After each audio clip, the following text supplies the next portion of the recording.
Good afternoon and welcome to Eastwood Field for the Youngstown State Penguins season finale against the Rider Bronx. It's senior day here at Eastwood Field as YSU celebrated 9 seniors in this 2017 class. I'm Mike Yurstowski alongside John Schiraldi, and we'll get right to it right off the go here as we're ready for first pitch. Our starting pitcher for Youngstown State today is Kevin Yorabenik. The senior is one of the 9 that are celebrated here today. John, tell us a little bit about the starting pitcher for the Youngstown State Penguins. Well, Yorabenik, definitely a guy that's used to both starting and coming out of the bullpen, boasts a 7 earned run average, 36 inning pitch this season. Has been a bit of an up and down year for him, but nonetheless on senior day, Coach Bertolini is excited with the progress he's seen from this young man over the last few games. Believes he can get the job done today. Yorabenik 0-2 on the year. This is his 7th game he has started. He's given up 28 earned runs, 37 strikeouts compared to 23 walks. This is a senior-heavy lineup for head coach Dan Bertolini and the Youngstown State Penguins on senior day. But leading off for the Rider Bronx is Joe Simone, the freshman with a .281 average, 4 RBIs. The siren for high noon sounds, and that means we're ready for baseball here as Yorabenik's into his set, and he delivers, and the first pitch is outside, ball 1. Mike, we always talk about the importance here, especially on a day like senior day, to go ahead and establish a rhythm early. And as you see there, Coach Bertolini giving Jeremy Quinlan the start at first base. Hats off to a very classy young man, someone that's been a great asset to this program, and we're obviously very proud of what he's done representing Youngstown State. But Andrew Kendrick, the big bat and the most well-known name in this lineup, takes his spot over there at first base, and really just a moment to appreciate a young man's accomplishments over the last 4 years. Couldn't have said it better myself, John. So Andrew Kendrick into first base to replace Quinlan. 1-0 is swung on, hit into the gap. Charging is Rowan. He's going to diving catch and not going to get it. Hitting first and riding to second is Simon. He'll stop there and he'll put on the brakes as he'll have a leadoff double for the Rider Bronx. He's hit that one in the left center, and Rowan made a diving attempt but couldn't get to it. Yeah, nice try there by Rowan. Bit of a risky play, but considering you got nobody on, that's a chance you're willing to make. If you're on senior day, you start things off with a diving catch. It's a huge momentum boost for your team. Nonetheless, not a lot of damage done yet. Just important here for Yorabenik to rein himself in a little bit and focus on this next batter. So the freshman leads off with a double, and that will lead up for the designated hitter, Riley Mihalick. .279 average, 4 home runs, 23 RBIs. Ball gets away from Montgomery and down to third will go Simon, so he'll advance on the air by Montgomery. It's important here, Mike, if you're Yorabenik, to go ahead, take a deep breath here, give up a hit on your first batter. Easy to get rattled, but the important thing is to just establish your rhythm. Throw strikes, and once you establish that rhythm, you can go ahead and get a little creative and start to dictate the tempo and go after the batters. Pitch swung on and missed, even in the count at 1-1. So Yorabenik in some trouble here early in the first after a leadoff double.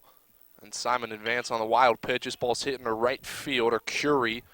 He's under it. He'll squeeze it. Tagging coming home is Simon, and there's not going to play a play at the plate. So the Rider Bronx on the board with ease here in the top of the first with an RBI sac fly by Riley Mihalick.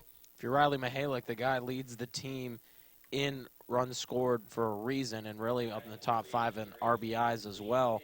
Right there, I think Curie could have had a play. It was not a bad throw when it actually came in, but you double clutch there and hesitate, you're not going to have a chance at the plate. Here's one of the best players in the Bronx lineup, Allie Lipinski. He came into the game late yesterday at catching. He'll be the first baseman today for the Bronx.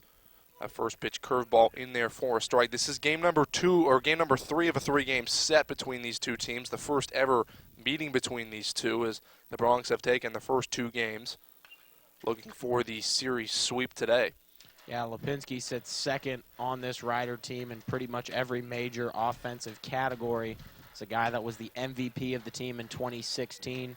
A big bat and a huge leader for Barry Davis in this Bronx program.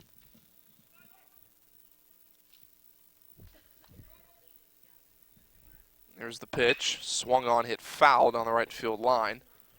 One thing that's jumped out to me, Mike, about this Rider Ball Club is just how aggressive they are at the plate. They really do their due diligence to dictate the tempo rather than allowing the pitcher to get into a groove and sort of attack them. Rather, they like to be the aggressor here, and it's really something you've seen amongst all these Bronx batters.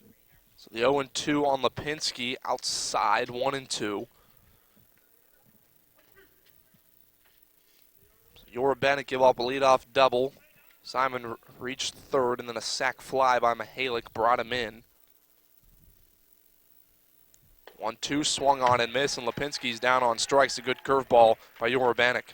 That's a big confidence booster right there. You're going against arguably the most dangerous bat in this entire Rider lineup.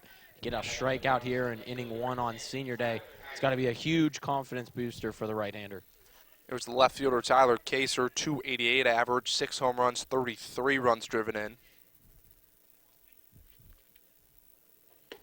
First pitch upstairs, ball 1. For Urbanic, he's really working on getting that outer part of the plate and really hitting his spot out there. Another curveball in there for a strike. His curveball has been pretty effective so far in this first inning. And if he can place that in his spots and he's got that kind of movement on it, it is going to be a long day for this Rider lineup. 1-1 downstairs, 2-1.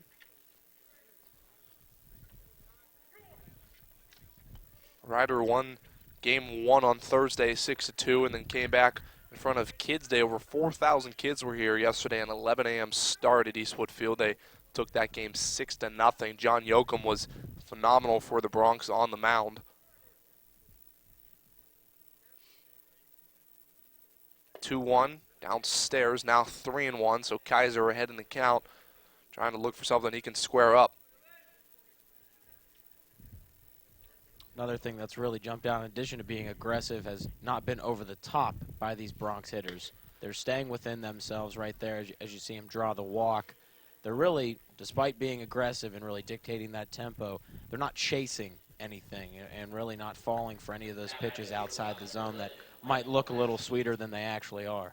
It's the 24th walk issued by Urbanic so far this season, and that'll give the shortstop Mike Voleski a chance here. The senior 298 average, 24 runs driven in. Yeah, actually leads the team in batting average and is also tied for the lead in doubles and triples. So right behind Lipinski, this guy's probably somebody that this Bronx team really looks towards when they need some offense.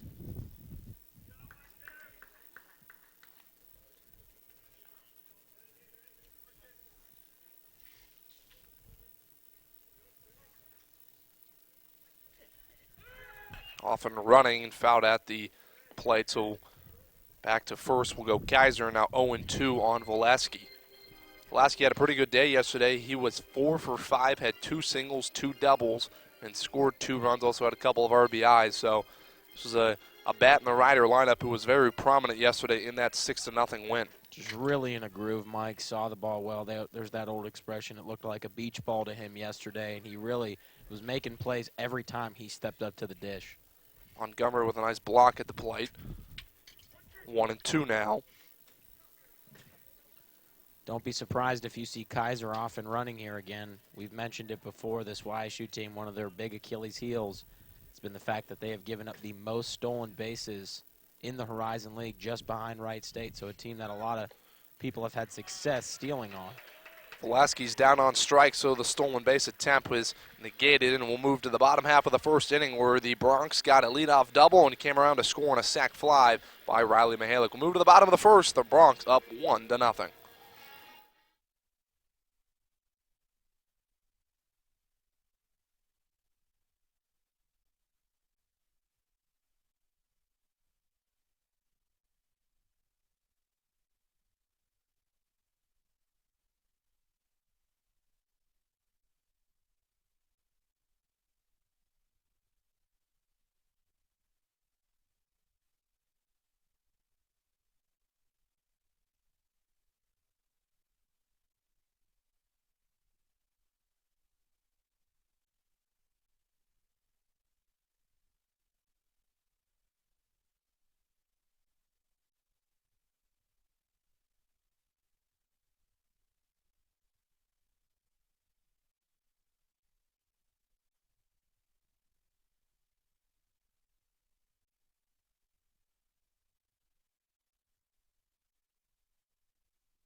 Move to the bottom of the first inning here on senior day, where the Penguins will come up to bat for the first time, trailing 1-0. It's a senior-heavy lineup here today, but junior Anthony Rowan will lead off for the Penguins. Alex Larri will bat second.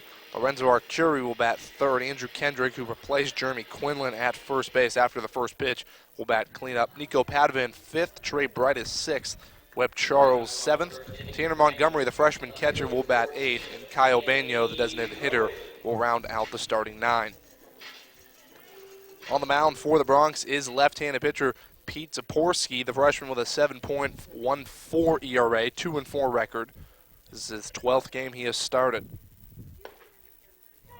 And as we mentioned, Mike, last ball game of the year for both programs. And Barry Davis threw Yoakum yesterday and another freshman today as well. So seeing what he has in the cabinet heading into next season. A pitch in there to Rowan, so now 0-2 on the junior left fielder.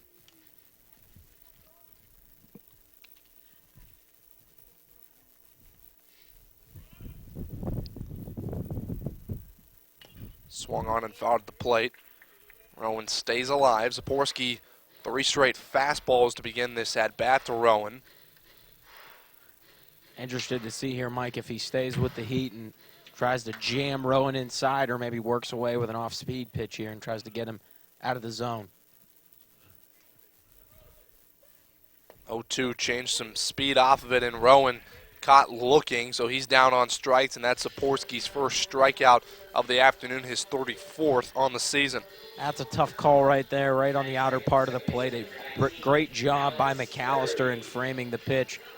I think Rowan would have something to say about that, as it was one might argue, a little bit questionable call on the edge of the strike zone, but nonetheless, if that's the strike zone, the YSU hitters have to adjust and be willing to foul that off, or at least maybe just take it into right field. Almost a pitch there. We're down 0-2. You have to at least offer at and foul it away to stay alive. Rowan didn't lift the bat off of his shoulder, but nonetheless, there's Alex Larri, the senior, 176 average, 14 RBIs.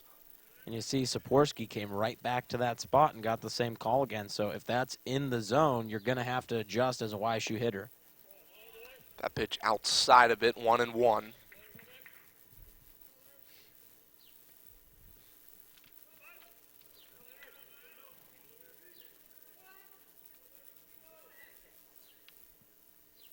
This one swung on, foul down the line. Now 1-2. We talked about freshman pitchers for this Bronx team. John Yoakum yesterday went 6 innings, gave up 5 hits, no runs, 1 walk, and 6 strikeouts through 86 pitches. So was very effective in doing so, and turned over the bullpen where they didn't go up a run as well. They cruised to a 6-0 win. Yeah, really a great job yesterday by the entire Riders staff. As they say, a complete game on all sides. The pitching staff did a phenomenal job starting, coming in relief. The offense had things working. It was really just, if you're Barry Davis, an ideal day for his ball club. 2-2 now on Larri.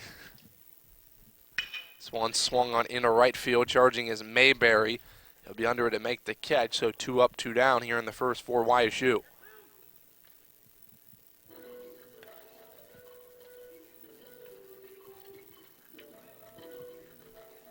That'll bring up Lorenzo Arcuri, another senior here on senior day at Eastwood Field. 279 average, 5 home runs, 23 RBIs. Leads the team in stolen bases as well, 13 for 15 on base paths. And when you talk about being a model of consistency, Mike, look no further than Lorenzo Arcuri. I mean, the guy's played in 173 games in his Penguin career, making 147 starts, been a staple in that outfield, really been moved around in a variety of spots and kept that fielding percentage up in the highest percentile, really regardless of where he's been at in the outfield. Out at the plate now, 0-2, so Zaporski is strike away from getting out of this inning, 1-2-3, and looking very dominant in doing so. If you're Arcuri here, you got to remember where your teammates just got called strikes. You got to be willing to foul things off here, stay aggressive, live to fight another day. 0-2 swung on up the middle, diving is Bender. He gets to his feet, doesn't have a throw though. Bobbled it on the transfer. A nice stop by Bender, but got to his feet. But Arcuri, good speed, 13 stolen bases on the season. He's got speed, beats it out for a 2-out single for the Penguins. And that's really just a good bit of 0-2 hitting there. You know, obviously can't be as aggressive as you'd like as a hitter, have to shorten up your swing a little bit. Just taking the pitch right back from where it came, a nice little shot where Bender was able to get a glove on it, but as you said, Mike, he had to range to his right considerably and unable to make the transfer. So great job there by Arcuri with 2 strikes to stay aggressive and get on base. Here's Andrew Kendrick now. Leads the team in home runs and RBIs. First pitch to him in there for a strike. Kendrick saw a lot of off-speed stuff yesterday, which really cut him off balance in his first 2 at-bats. Figured things out towards the tail end of the day, Mike, but obviously it was a little too late as the damage had been done and was unable to really get any of those 2 hits while there was any Penguins in scoring position or on base. Another off-speed pitch outside and low, so 1-1. That was probably the most frustrating thing for this Penguin offense yesterday was there were hits, there were, some offense generated, but every time it happened with 2 outs, and there's really a limited amount of things you're going to be able to do with that many outs once you start your rally in a sense. Saporski throws back over to first, keeping Arcuri close to the base. 16 home runs, 41 RBIs for Kendrick. 363 on-base percentage.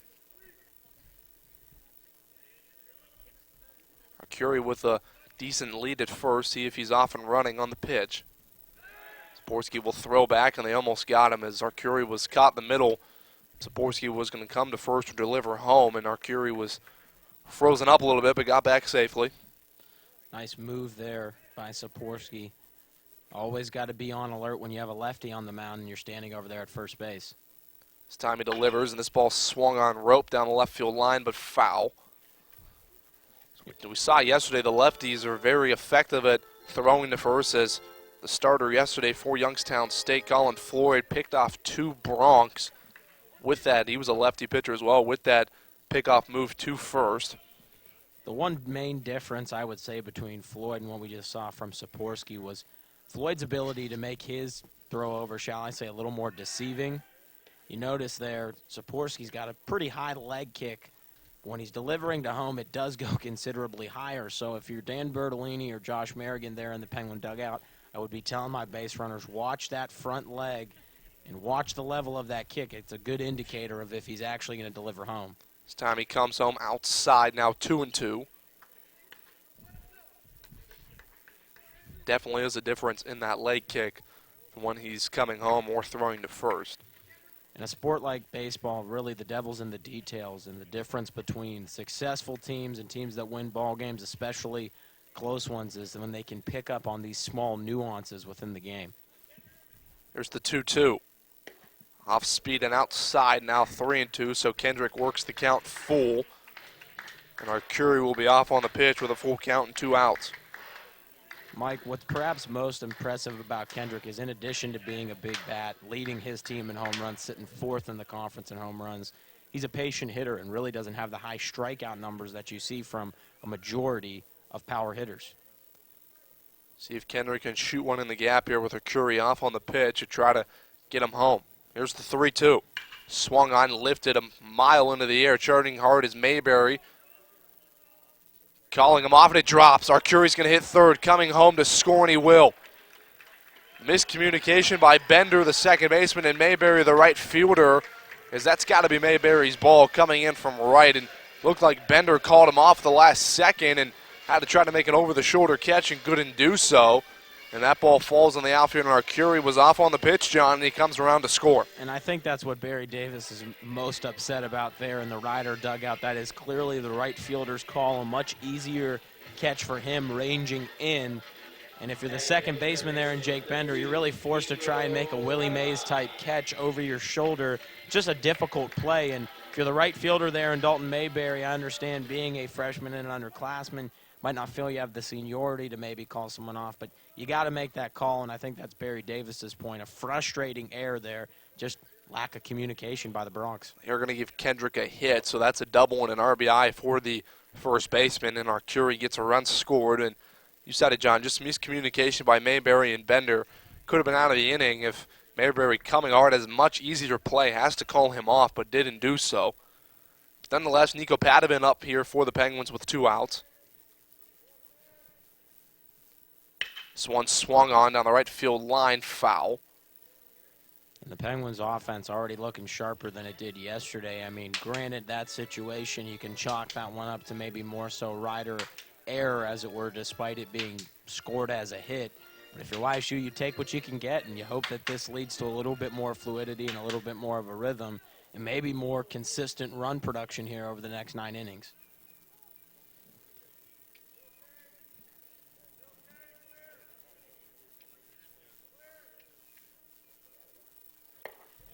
Downstairs now 2-1, so the Penguins, with that RBI, get it back to even here at 1-1 in the first inning.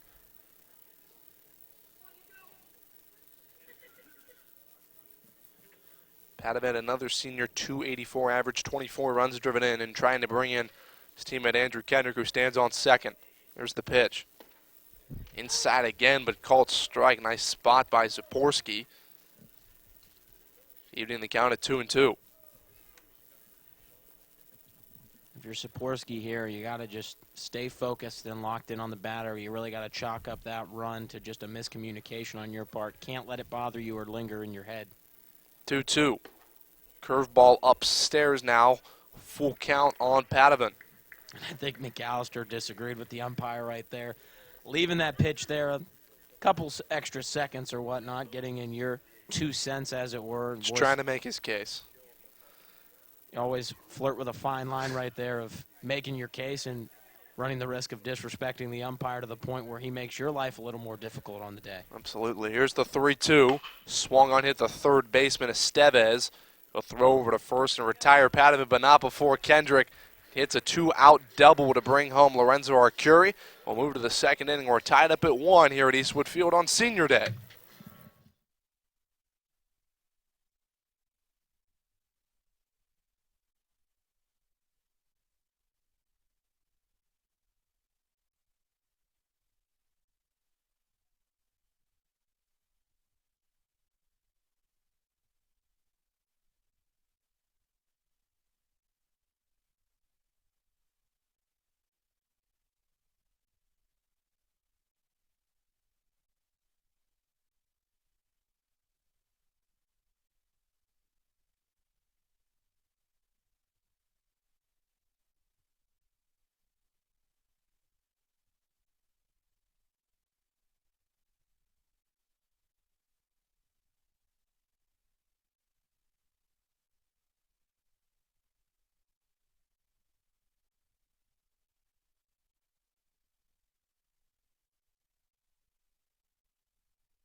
Mayberry, McAllister, and Bender due up for the Bronx here in the second inning. First pitch to Mayberry swung on, fouled. Dalton Mayberry, the right fielder, 250 average, 2 home runs, 15 runs driven in.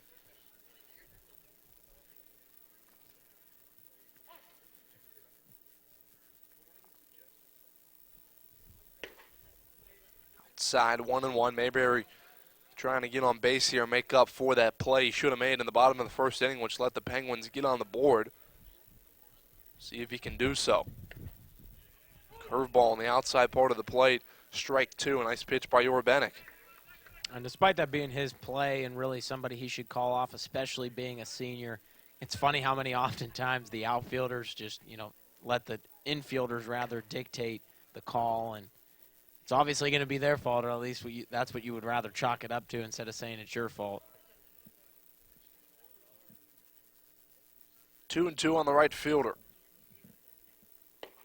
Another curveball got away from Urbanek, so now full count.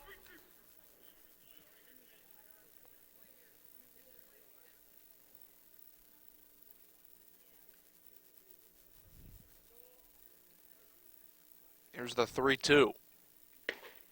Upstairs, ball 4, so Mayberry draws a leadoff walk here in the second, and that's the second walk issued by Yorubenik in this game. Yeah, and a little concerning here if he's struggling hitting his spots, but you never want to put a base runner on to start an inning just because you don't know where that inning's going to head. And right here, if Ryder strings a couple hits together, I mean, we saw them put up, was that 5 or 6 runs in yesterday's game and with single innings. So definitely a team that can make it count when they get people on base. In the 6th and 7th inning of yesterday's game, the Bronx had 17 total players to the plate. Those were their 6th and 7th were their innings yesterday where they did all their damage. Here's Brennan McAllister, the sophomore catcher, 161 average, 2 RBIs.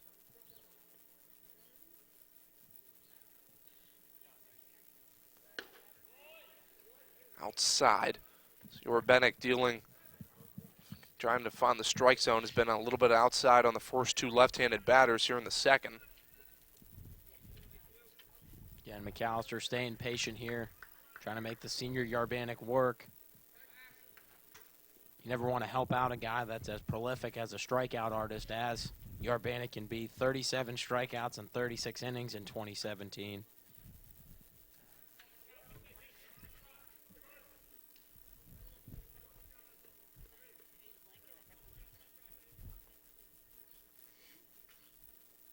One-0 swung on in the air.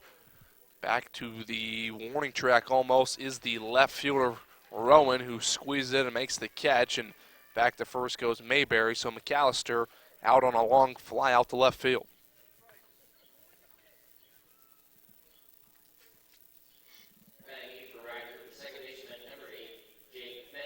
Here's Jake Bender, the second baseman, the junior, 207 average, 24 RBIs. Bender had a pretty good game yesterday as well for this Ryder lineup.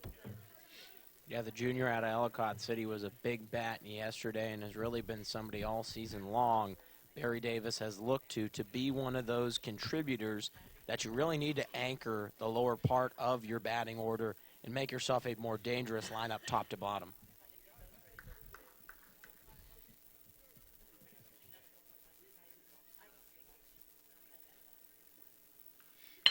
Swung on, hit the shortstop Charles. So charge it, flip over to second for 1. The relay to first not in time, so a fielder's choice for Jake Bender, who kind of died in the infield. Was initially hit pretty hard off the bat, but kind of died rolling to Webb Charles, so they only had to play at second. So 2 away here. Jake Bender reaches on the fielder's choice. Yeah, it looks like he might have hit it, Mike, with the middle part of the bat, just not the sweet spot really. Didn't make good contact, and you reach on fielder's choice, but nonetheless you lose a base runner. Here's Christian Estevez, the junior, 240 average, 5 RBIs.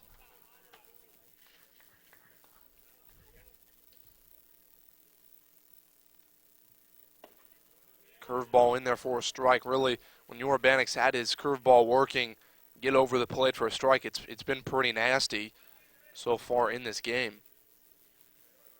And I'm sure Barry Davis has gone over that with his team, making sure they understand you got to be patient against a guy like Yorubenik.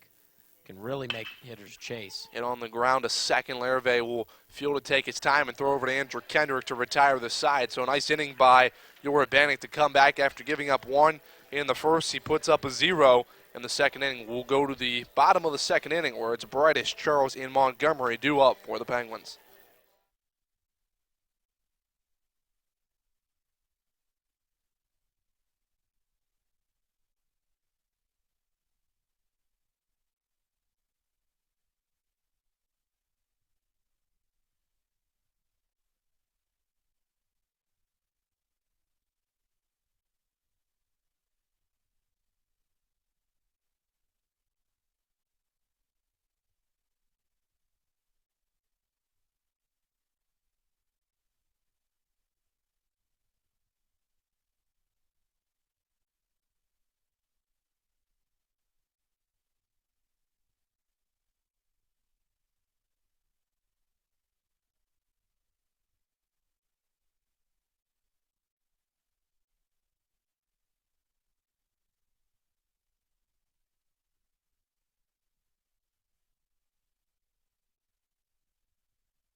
Brightis, Charles, and Montgomery do it for the Penguins here in the second.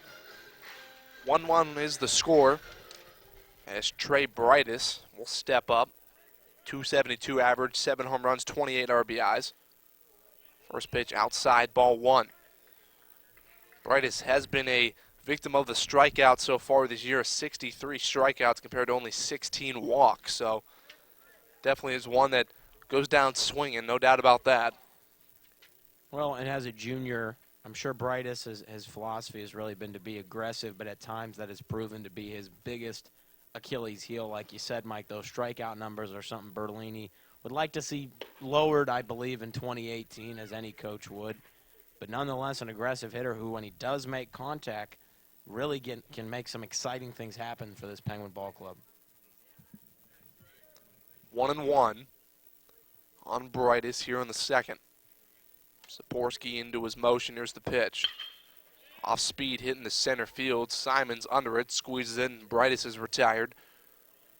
Good contact there, Mike, but as the old saying goes, got to hit them where they ain't, and that one was right at Joe Simon out there in center field. So here's the shortstop, Webb Charles, a sophomore, 270 average, 14 RBIs, 343 on base percentage.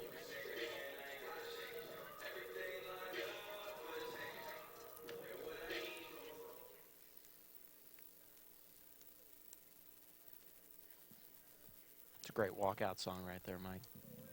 Have you ever thought about what your walkout music would be? I knew you were going to ask me that. I'm not sure. Bunt shown by Charles. He pulls back 1-0.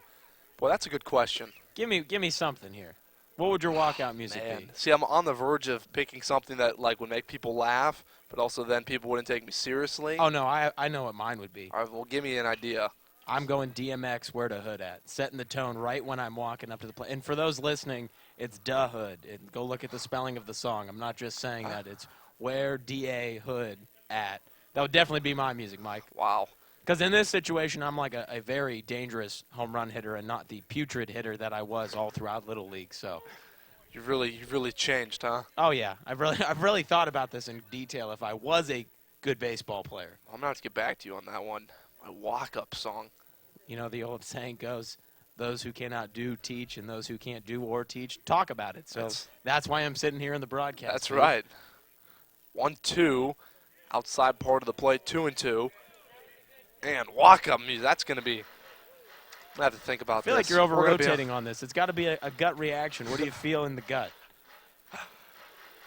What am I feeling?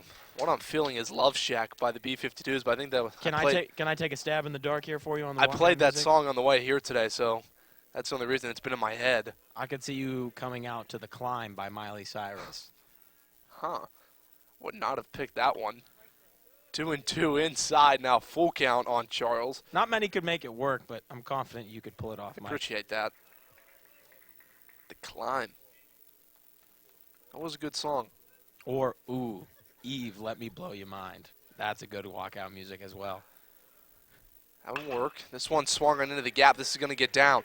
Charles is going to hit first. He'll round first and head to second. Here could be a play at second base. Head first slide. He's in there with a one-out double for Webb Charles.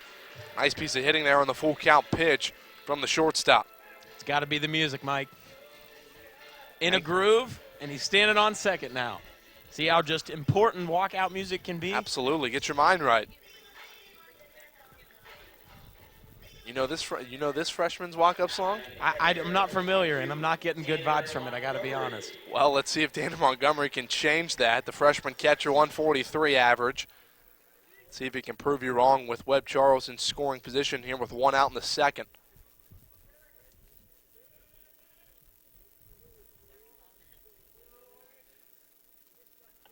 That pitch downstairs, ball one. A little surprised here. We're not seeing a bit of a more tactician move, and maybe the bunt to get Webb Charles there over to third and into scoring position, as YSU hasn't had a lot of room to work with in terms of getting runners on with anything less than 2 outs in this series. 1-0 to Montgomery. Saporski checks the runner at second but delivers home. Fouled at the plate.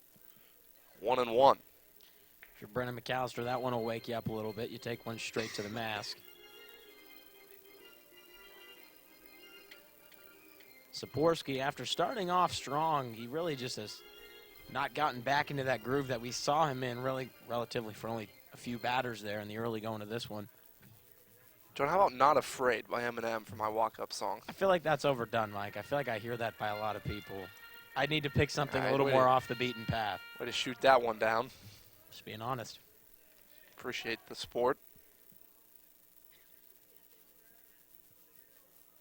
1-1 on the freshman catcher. Charles stands at second, one away here in the second. Fouled out of play now, 1-2. And again, right here, when you're in a situation where you could go down on strikes, you got to keep in mind how other teammates have succumbed here to Saporski working that outer half of the plate. Umpire has set the precedent that is in the strike zone. So if you're Montgomery right here, you got to stay aggressive, shorten up that swing. 1-2 on Montgomery. Swung on and missed, and the freshman down on strikes as Saporski retires. He records his second strikeout of the afternoon.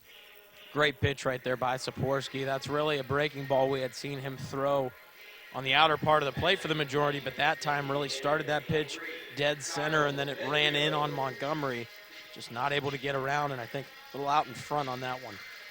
There's designated hitter Kyle Baino, 240 average, 8 home runs, 28 RBIs.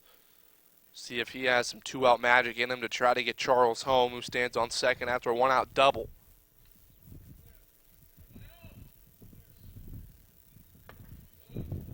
Downstairs, nice block by McAllister.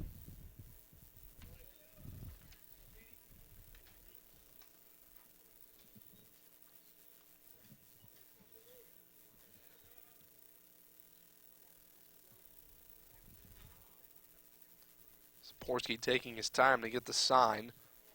Now comes set. Here's the pitch.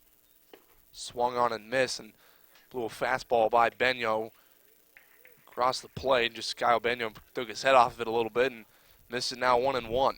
Saporski much different here than his predecessor yesterday, and John Yoakum, a guy that was very focused at a short time in between pitches, really dictating the tempo to batters here. Saporski a little bit more taking his time. Charles off and running. That ball's downstairs, and McAllister's not even going to have a throw, so give a stolen base to Webb Charles. Now on the season, Charles is 13 for 15. So now that ties him with the team lead for Lorenzo Arcuri with stolen bases. 2-1 now. Baino swings in, pops it high, but out of play now, 2-2. Charles 90 feet away, trying to cross the plate to put the Penguins up by 1 here in the second inning. And if you're Kyle Baino right here, second on the team in RBIs, you really just got to try and get a short, compact swing, drive that runner in. Here's the 2-2. Swung on, foul at the plate again. Nice job by Kyle Baino to stay alive. You don't want to try and do too much here. Just stay within yourself. As we mentioned, Mike, you got a guy standing there over on third and a chance to put your team in the driver's seat and get your first lead of the day in the early going in this one. Saporski looks in for the 2-2. A big pitch here to try to get out of this inning after giving up a one-out double to Charles. Here's the pitch. Outside now, 3-2. Great at-bat here by Baino, really making Saporski work after getting behind early. Great job of battling back. Kyle Baino here, you have to be okay with taking the walk to reach base here with 2 outs and turn it over to the top of your lineup and Anthony Rowan. I have a feeling here Saporski is going to come back to the outer part of the plate with that breaking ball. Make Baino make a decision on a pitch that's tough to get around on. Downstairs, ball 4, so a nice job by Kyle Baino to be patient in that at-bat. He draws the 2-out walk. The first walk issued by Saporski on the afternoon, and that'll turn it over to the leadoff man, Anthony Rowan. And if I'm Barry Davis, I'm not that upset with that walk. You now have 2 runners on. But right there, when you have a guy like Baino at the plate, a dangerous bat, even with that 3-2 count, you don't want to give him something that could potentially bring home that run. So with first base wide open, you live to fight another day in a sense if you're Saporski and trying to attack the top half of this Penguin lineup. And the senior Anthony Rowan. Rowan 0 for 1 on the day. Struck out looking his first time up. Charles on third, Benyo on first.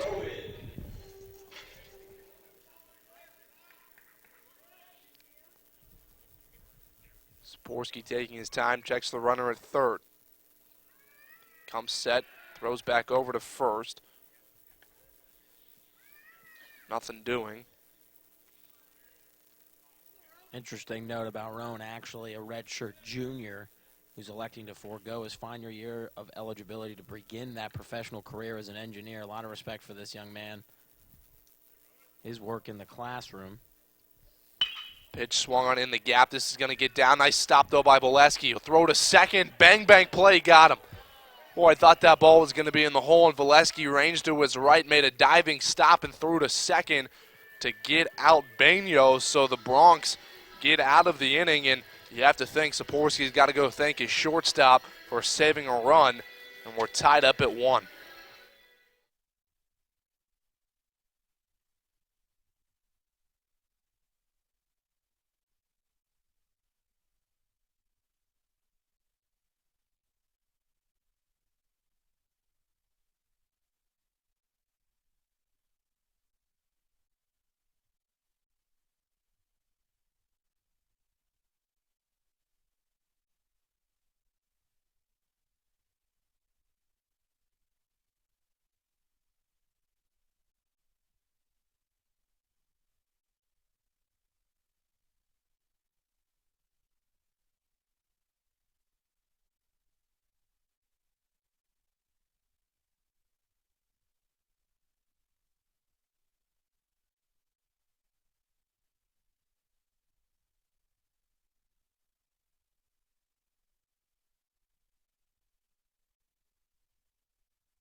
So Rowan's 2-out ground ball erased by Mike Valesky at short. So we'll move to the third inning, still tied up at 1, and the top of the order for the Bronx due up.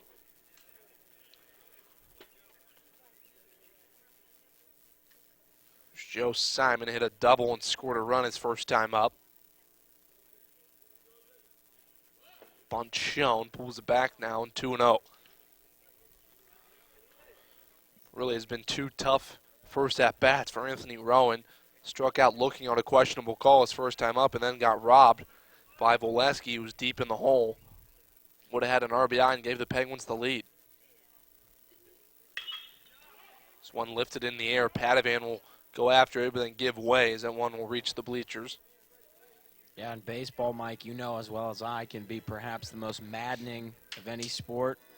One day you can go 5 for 5, be on top of the world, and the next day really just nothing can seem to go your way. It's perhaps the most humbling sport, but as I always argue, the most critical one when it comes to the mental aspect behind the game. I mean, physically, that's one of the hardest things ever in sports, to hit a round ball with a round bat. But it's so important to stay locked in mentally, and you really can't get down on yourself when things just don't seem to go your way. Upstairs now 3-1 on the leadoff hitter for the Bronx.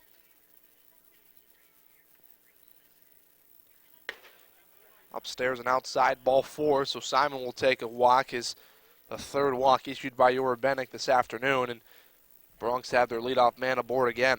Second straight one to start off an inning.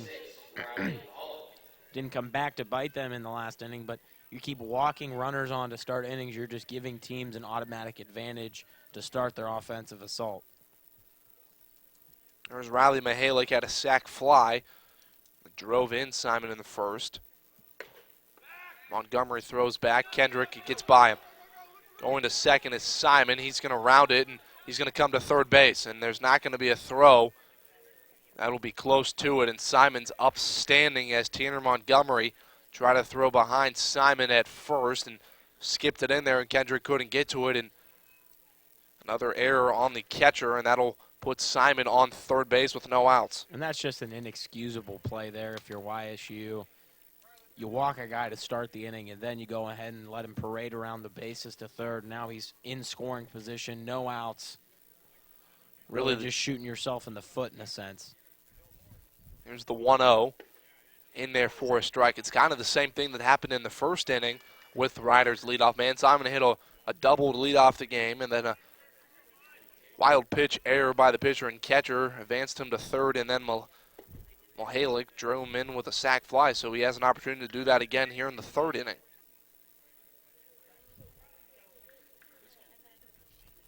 So we'll see if Yorubanek can work out of another jam here with a runner on third and nobody out.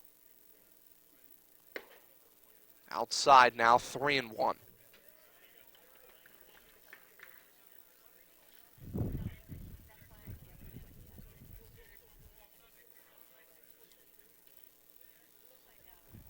It's important here if you're Yorubanek, you got to shake off the fact that this is really a self-inflicted error.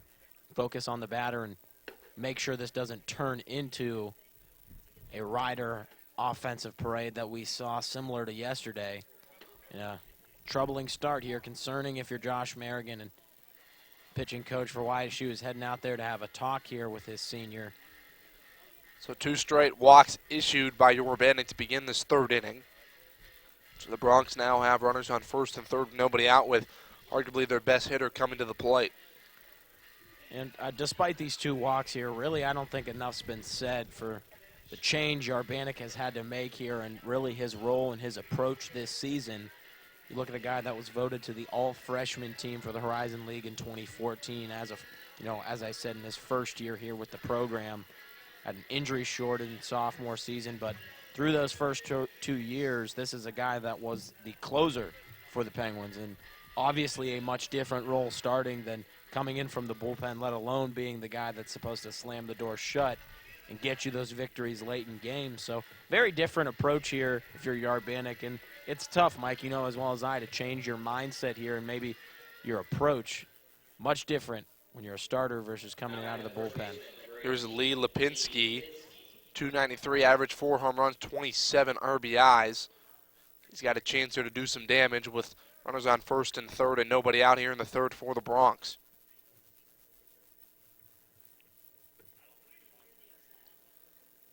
First pitch, curveball in there for a strike. So Lipinski looked like he was sitting fastball and was frozen by the pitch.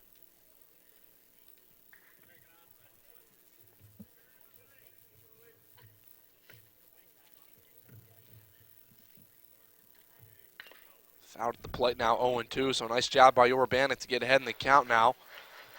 See if he can finish out Lipinski here ahead, 0-2.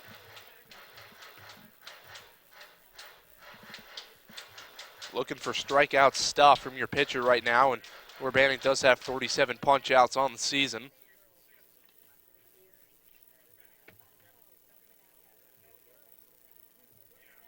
Here's the 0-2. Out at the plate, nice job by Lipinski to stay alive. Spoiled an off-speed pitch. If you got Mihalick standing there over at first base, I'm going to look into my crystal ball here and say that you might see him get sent trying to steal here, especially when you have a freshman catcher and a guy standing on third. This one hit at the second baseman. Larri will go to second for 1, over to first. The 4-6-3 double play, but coming home to score is Simon. So the Penguins register 2 outs with the Bronx going to run across, and they now lead 2-1. I'm sure Barry Davis might be kicking himself there. You're going against a team that's struggled in terms of keeping base runners in check, and you got Ryan Mihalick there on first base, who's had a lot of success stealing bases. You got to think if you send him there, you might even have a little hit-and-run situation that breaks up that double play, and you might be sitting in a spot where you can add to this 2-1 lead. First pitch to Kaiser, swung on and missed. So the Penguins do turn the double play, as you said, but the Bronx get a run across. They now lead 2-1 here in the third.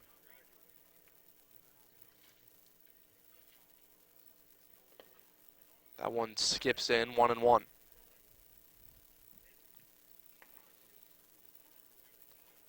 It's really, if you're Yorubanek, you wanted that double play ball, which you would like it to come with 1 out. If you could have struck out Lipinski and then got Kaiser to roll onto a double play, would have been picture perfect. I mean, I guess the silver lining, if there is one, Mike, is you realize that this was a self-inflicted error, and it wasn't something Ryder was doing that, made that possible. It's a mistake you can essentially eliminate later in the ball game. 2-1. Swung on, rolled over, foul. Now 2-2. Lackluster play there down the first baseline. I really think he had a chance at that one. As fan in the front row really just couldn't get a glove on it. Mike, I maintain once again, this is why you come to the ball game here prepared with your glove. I understand you're okay with your catching ability. Yeah, you of just your got to be hands. better with your hands. I'm not. I need a glove. I don't pretend to be something that I'm not. I'm bringing it to the game. In fact, I'm going to Nothing wrong with that. I'm going to bring an obnoxiously big one just to, be that guy, as it were. Foul ball hit pretty much in the same spot down the right field line. Had another chance at it, sir. If you had the glove, you might have been able to make a play. You know what glove you could bring to the game? What's that? In the old classic movie Benchwarmers, where they go to the sports store and they find the Mega Mitt. Yeah, I actually have mine at home right now. I should have brought it today. Might have been able to make a couple plays here in the booth. Mega Mitt. Don't see too many of those anymore. 2-2, swung on, fouled again, and a line drive hit in the YSU dugout. Hopefully everyone's okay. Looks to be. Shake that one off there in the dugout. Somebody should have barehanded that one as well. That'd have been impressive if they did. It was like got on him quick. 2-2, swung on into right field. Charging is Arcuri. That's going to drop for a 2-out single for Kaiser. And Ryder has been able to generate offense in a variety of ways. With no outs, 1 out, 2 out, right there you see you're in a tough spot. Nice little swing there, compact, and you get on base. So despite there being 2 outs, this is a ball club that we've seen been able to put runs on the board in flurries, even in these situations where they have 2 outs and maybe not as much freedom to work with as hitters. Here's Mike Valesky. He ended the first inning with a strikeout. Ended the last inning there with a phenomenal play at shortstop as well. That he did. For sure thought it was getting through. Rowan was robbed of it, which really now, as you talk about, that was a big play as the Bronx have come back now to take the lead. And if that ball could have got through, it'd still be 2-2, or maybe even the Penguins even have a bigger lead. Yeah, and if you're Valesky here, you can continue to have a good day and maybe keep this 2-out rally going.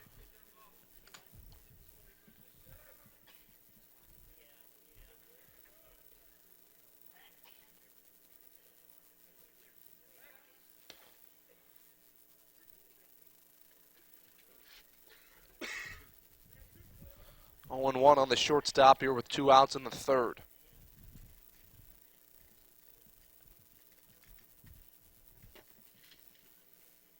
Off and running, and hit and run was on, but it's fouled at the plate, so back trotting to first is Kaiser.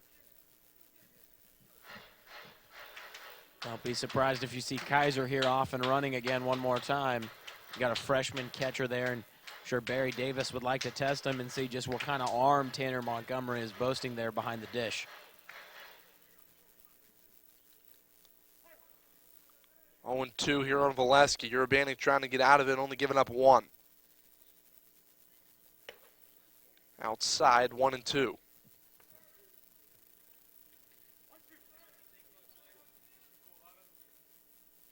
If you're Yarbanek here, I really wouldn't pay much mind to the guy over at first. You got 2 outs here, and as we've talked about before, besides Lipinski, you got maybe one of the most dangerous bats in the lineup here at the dish. Same thing happened yesterday, Mike. Every time I would preach about focusing on the batter, it seemed like someone would throw over to first. They heard you. Didn't want to listen. Clearly, I've been told my voice just travels like that, especially at a ballpark. Urbanek almost threw it away. Pulled Kendrick off the bag to make the catch.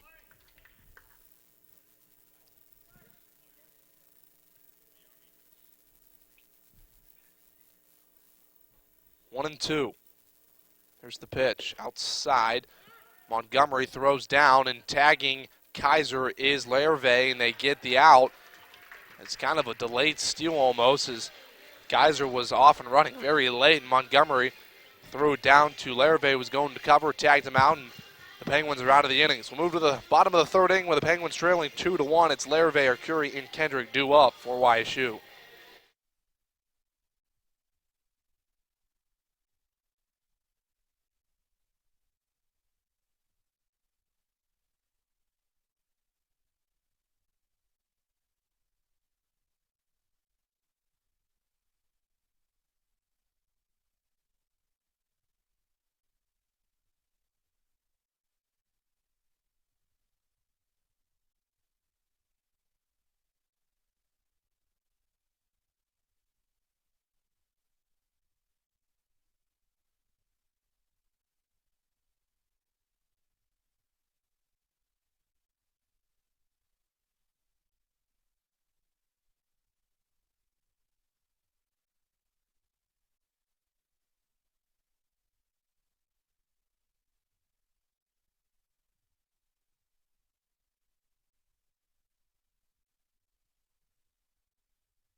Oh, and 1 on Larri has moved to the third inning for Youngstown State. This one swung on the ground at the third baseman. Throws over to first to retire Larri. Nice play by Estevez at third. Great job there by Estevez, ranging to his right and firing over there to first. One of the toughest spots in baseball right there in the hot corner. Here's Arcuri. He singled and scored a run his first time up.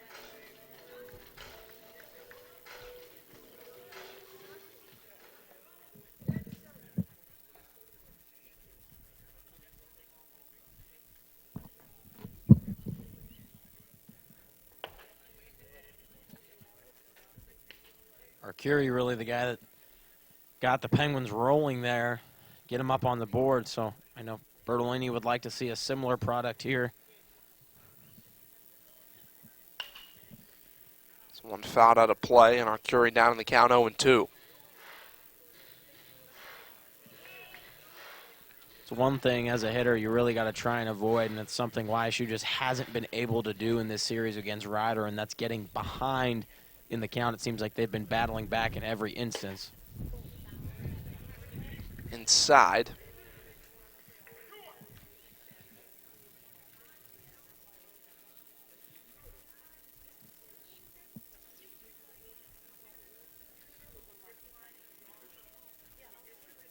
This one swung on into right field. Simon racing back toward the warning track makes the shoulder high catch, and Arcuri gave it a ride, but the center fielder was under it for the Bronx, and 2 up, 2 down here in the third.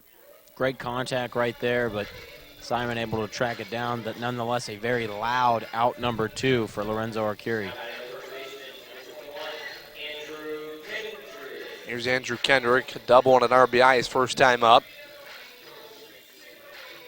And this is a guy, Mike, you know as well as I, that you have to be concerned he can generate offense even by himself. That home run threat is there. Interested to see here if Sabowski goes right at him and gives him anything to hit. Off speed downstairs, ball 1. Expect to see Saporowski here just continue to what we've seen from this Rider staff when Kendrick comes up to bat, and that's keep him off balance. Off-speed pitches, low, away, keep things out of that sweet spot. That one downstairs now 2-0. So Kendrick ahead in the count. See if he can find something he can drive here with 2 outs in the third inning. Talked about it before, Mike. Part of what makes Kendrick such a phenomenal hitter. This one roped down the left field line again. Off the seats, and now 2-1. Is that ability to stay patient at the plate. Oftentimes with home run hitters and power hitters, we see them succumb to having those high strikeout numbers, but Kendrick really able to stay within himself, and despite having a little bit of a slump here at the tail end of the season, he's really continued to be an exceptional hitter and not chase outside of the zone. Outside now 3-1 on the first baseman. I've always wondered, Mike, I wanted to get your opinion on this. Would you rather be a lights-out pitcher or a devastating home run hitter like Kendrick has been? Probably a lights-out pitcher. Would you want to be a starter or a closer? Starter. See, Kendrick hits a blast into left field. Kaiser, he's at the warning tracks. Give it a look, and it's gone. I'm going to go with the home run hitter, Mike. I think that's a pretty solid feeling trotting around the bases, especially for a guy like Kendrick that we've seen struggle a little bit as of late, getting back to his home run hitting ways, and boy, did he just hit a monster of a shot there right over the left field wall here at Eastwood Field. Andrew Kendrick hits a blast in the left, and the crowd here on Senior Day applauds the first baseman as the junior ties this ball game up with one swing of the bat and give him his 17th home run on the season. And boy, did he really get a hold of that one. 17th home run, 42nd run driven in for Kendrick, and he gave it a ride. And Kaiser in left field had no chance to get that one. That ball was way gone. It was one of those, Sobrowski let it go, and he almost immediately knew when he heard that contact. It's one of those pitches you'd like to have back, but got to shake it off here. Understand the game's tied up now. You got nobody on, so focus on the batter here and try and reestablish yourself for that great bit of hitting from Kendrick. Here's Nico Padovan grounding out the third his first time up. He has home run potential as well. He's got 24 runs driven in as well. 371 on base percentage. So with 2 outs, Kendrick hits a blast to left to tie it up, and we're back to even.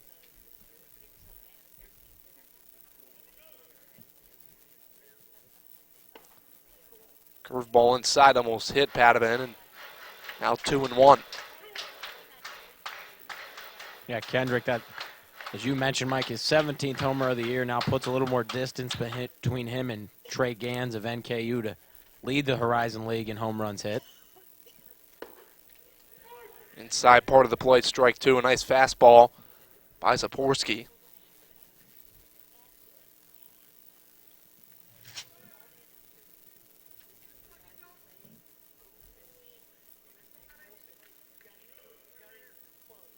Here's the 2-2.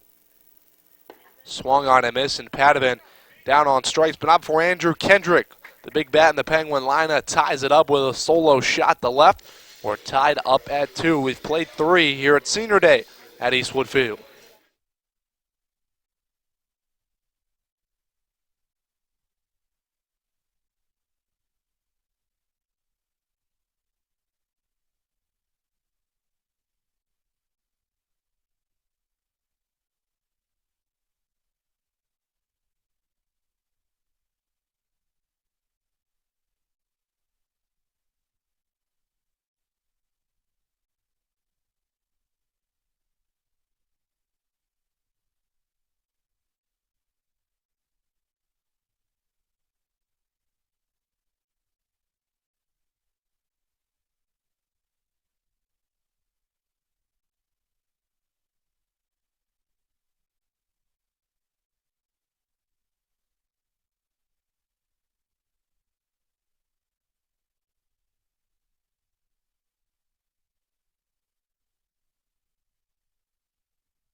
Take a look at our good friend Kyle Koronovich taking pictures this afternoon on a beautiful Saturday. The Kronkmeister, he does it all, folks. Keeps stats, takes photos, keeps these two knuckleheads in line. Also is an accountant, John. A brilliant one at that, If Mike. you need taxes done, you can either go to Kyle. What I think I love most about Kyle is he's one of those friends you really need, because you always need that guy when you bring an idea to who's going to tell you all the reasons why that's not going to work. And maybe it's the analytical side in Kyle Kronkovich, but nonetheless, we're going to miss the senior here as he's finishing up his time here in the YSU Sports Information Department. Will be missed, no doubt. He introduced us to a new restaurant yesterday, John. Oh, fantastic barbecue place, Mike. Mike, I'm a big fan of barbecue. Me too. I was a little upset as we see a hit there right up the middle. Oh, Velasquez tries to beat it out, but Charles makes a nice play in the hole. speaking of barbecue, so much sauce right there from Charles. Nice tie-in. Webb Charles roaming into the hole deep and short, fields it and throws out Velasquez for the first out here in the fourth. That's what we call a segue, Mike. That's why they pay me the big bucks. Yes, sir. Anyways, anybody was wondering, the restaurant was called Cockeyes Barbecue in Warren, Ohio. So if you ever need someplace to drive or looking for good barbecue, we highly recommend that place. I think our director, Kevin Davis, was also a fan of it. First pitch swinging on the ground to Larri. He'll field it and throw over to first. And Mayberry's retired, so 2 quick outs here in the fourth for Urbanic. I'm going to rub my crystal ball here and say that we're going to see a take pitch here by Brennan McAllister as he walks up to the plate. Avoid that 3-pitch inning. For the sake of Barry Davis's blood pressure, at least, I hope we see that. Here's McAllister, flew out to left his first time up.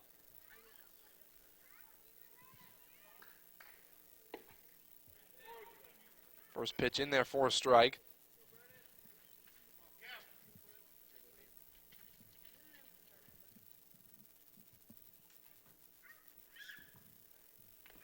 Swung on and missed.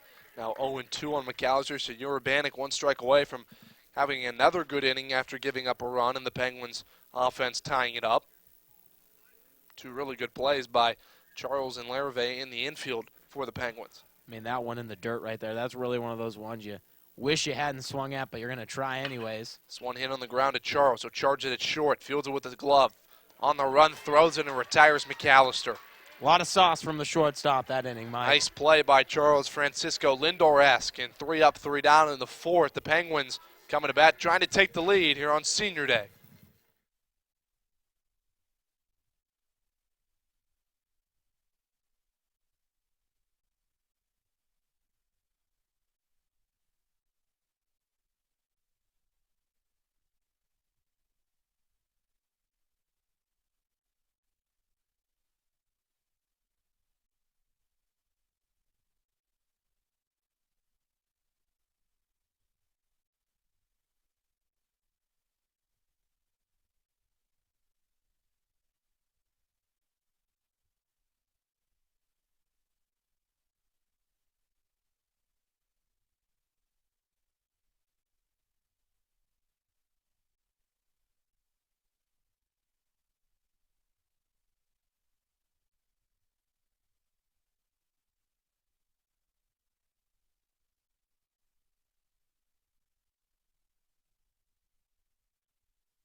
Brightest Charles and Montgomery do up for the Penguins here in the home half of the fourth inning.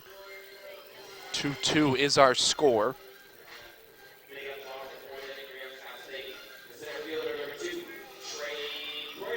Brightest flew out to center field his first time up. Hit one to the deep part of the field. Good swing, good contact right there by Brightest, but as we said, Mike, got to hit them where they ain't, so I can imagine you get a similar cut in here. I think he's seeing the ball well. First pitch outside. Brightest didn't like it.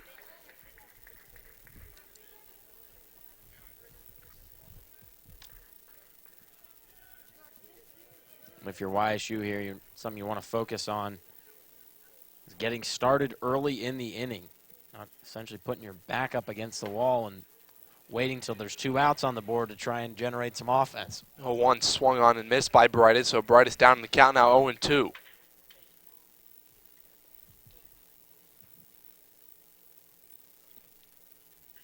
Oh and 2 on the center field. Here's the pitch. Outside, 1-2. Job there to stay patient. It's when you got to lay off of. We've seen Zabowski go for that breaking ball and that off-speed pitch on the outer part of the plate there, trying to get hitters to chase. 1-2 upstairs now, 2-2. Another situational question here for you, Mike. So if you're a pitcher, would you rather be known for having a nasty curveball, knuckle curve, junk pitch like the great Mike Messina, or would you rather be Randy Johnson throwing 101 or Aroldis Chapman setting the highest pitch speed? Probably curveball. See, sooner or later, I think major league hitters or professional hitters can time you up, and if they make contact, that's when it can go a lot farther than a 12-6 deuce. 2-2, swung on, foul at the plate. I mean, yeah, you can be a Tim Wakefield and obviously have a pretty long career because you're just somebody that's hard to generate offense again. But I'd go with the Chapman. Like, I'd ideally want to be a closing pitcher that comes in throwing 104, just guys throwing heat, you know? Heat Schmeat. 2-2, swung on a miss, and Brightest down on strikes as Sporski registers his 4th strikeout of the afternoon. The 2nd straight. Heat Schmeat, Mike. Heat Schmeat. Here's the shortstop, Webb Charles, had a double and a stolen base his first time up. And he was in a groove that last half inning there in the field. Really kicked things off with a beautiful play. As you said, Mike, Francisco Lindor-esque there from the shortstop.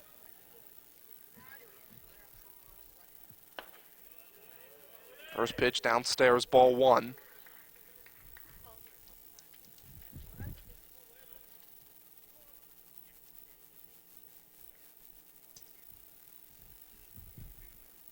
This one lifted in the air. This could be trouble. Roaming out is Valesky at short, trying to feed off the sun. Is not going to get it. That's going to drop, and Charles will hustle into second with a double as Valesky didn't have any sunglasses on and was trying to fight the sun and run back into center field to make the catch and couldn't do so, and it fell, and Charles in there on second base. Well, an early afternoon game, Mike, with very little cloud coverage. When that ball's popped up in the air, if you don't have sunglasses on, very easy to lose it. And right there, that ball just tailed on the shortstop in Valesky, a guy that's normally a stalwart there for this Bronx defense. And Barry Davis does not look happy taking a walk out there to the mound. It's almost at a point in time where you're really wondering why you don't have sunglasses on, especially on a sunny day like this at noon. Well, despite going to the pitcher's mound, Davis took a long look there at the shortstop, Valesky. And I think what he's most upset with is this is the second time today we've seen this happen where it's really been a routine pop fly for the Bronx. And due to miscommunication right there, due to just not having the ability to see the ball because of positioning, you have a guy standing on second who should be sitting in the dugout at the moment. That pop-up by Charles was probably a little more challenging than the one that was hit the right field.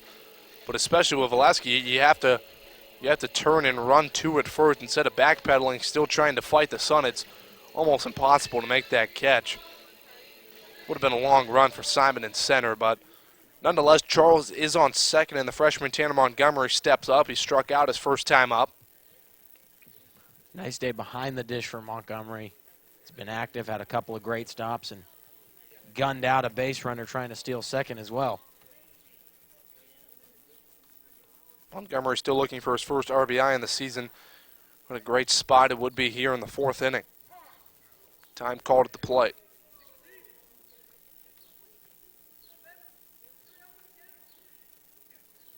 If you're Montgomery here, getting a starting opportunity last game of the season as a freshman.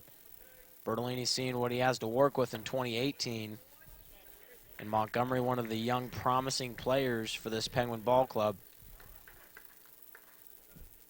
Despite it being senior day, Mike, you're getting a host of talented players back next season, noted by Andrew Kendrick. 1-0 on the catcher. Outstairs, 2-0. Good stop there by McAllister.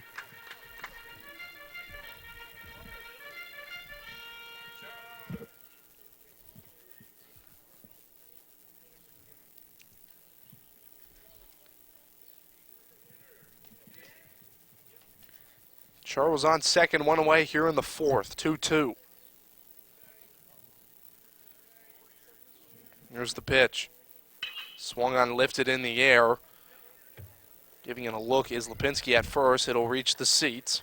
Not even an attempt there down the first base line by that group of fans. I need a little bit better effort there from the folks here at Eastwood Field. They didn't even try because they forgot their gloves. I guess we were spoiled yesterday, Mike, on Kids Day. Everybody had gloves, and we saw a pretty fantastic catch just in front of the broadcast booth by a young man out of Mineral Ridge.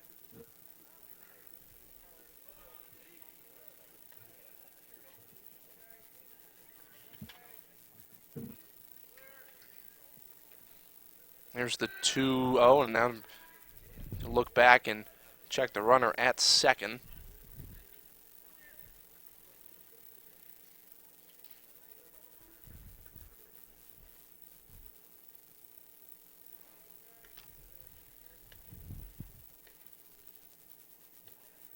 There's the pitch. Swung on, hit the ground. That's going to get to the shortstop. Oleski throws out Montgomery, but going to third is Charles, so the fielder choice moves Charles up to third base, but Montgomery's retired, and there's 2 away here in the inning for Kyle Bagnio. Well, Mike, if you're Montgomery, you really did your job. You moved the runner into scoring position to bring up one of the guys that right behind Andrew Kendrick has been perhaps the most potent bat in this lineup with runners in scoring position. I'm sure Kyle Bagnio would like to help give his team the lead here on senior day. Bagnio walked his first time up. First pitch off speed, swing and miss. Kind of in the same position as it was in his first at bat. There was a runner on third. It was Charles, and then Bagnio drew a walk, and then Anthony Rowan came up and got robbed in the hole at short by Oleski.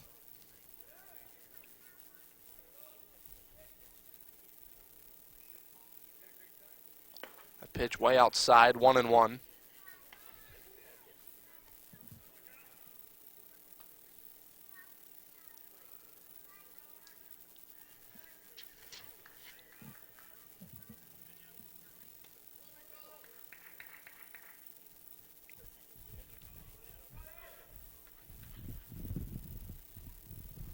Here's the 1-1. Swung on, lifted in the air down the left field line. Giving it a look is Kaiser. He's at the wall. He's out of room, and it's foul. Barely, almost went over the foul pole, but just left of it, and it would have been a home run for Kyle Bagnio. Maybe had to put that about 5 feet to the right, and the Penguins would have had a 2-run cushion, but Bagnio with a long fly ball, foul ball, and we'll do it again, a 1-2. Tough break there for Bagnio. Need a little Carlton fist magic right there. Maybe should have waved at it. Could have got it to go into fair territory. Bagnio now down in the count, 1-2 with 2 outs, and Charles on third. See if he bet he ain't gonna see a pitch like he did on that one where he gave it a ride. See a lot of off-speed pitches here with down in the count, 1-2. Off speed, low and away. Beautiful pitch there by Saborski to shut the door on this Penguin run here. So Bagnio's strikeout victim number 5, and we'll move to the 5th inning. Tied up at 2 here at Eastwood Field.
8-9-1 due up for the Bronx here in the 5th inning.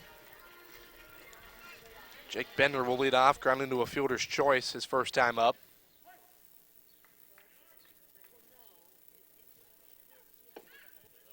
First pitch in there for a strike. Urbanic still out there for the Penguins. He's done a pretty good job working around some self-inflicted wounds. 0-2 now. Bender obviously frustrated right there. Find yourself in an 0-2 hole to start the inning. You're going to have to stay aggressive here. 0-2, swung in at the shortstop, Charles. See if he can field this one. Throws it over and retires Bender, so Charles is flashing the leather over there at short. So one away here in the 5th. Here's Estevez. 0 for 1, grounded out to the second baseman. Third baseman has been active there in the hot corner defensively. Barry Davis would like to see him get that bat going. Maybe break this 2-2 stalemate. Bunt shown, fouls it back. So out of the past 4 outs retired by Urbanic, Charles has punched him out, as there's been 3 out of the past 4 have been grounded out. 6-3 punch outs for Charles.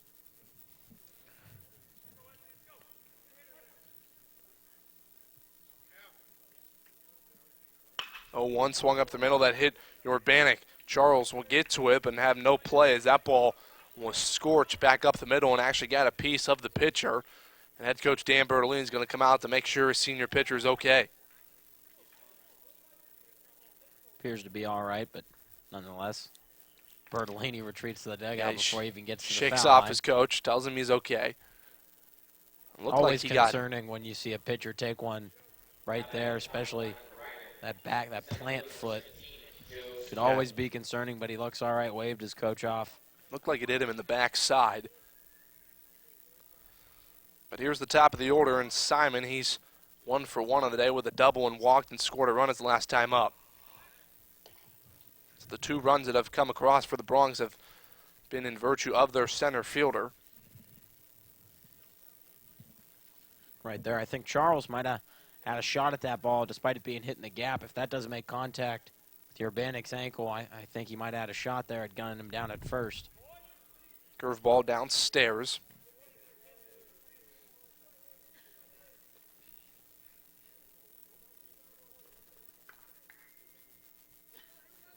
Wondering here if Davis will test the freshman catcher once more. Last time they tried to steal, Montgomery threw him out with just a pearl of a throw there. Throw at first and back sliding. Talked about, definitely been a focal point for this Penguin Ball Club of keeping those base runners in check over the last few weeks. Team that a lot of people have had success on stealing against. That one in there for a strike, 1-1. Giving up the second most stolen bases in the Horizon League.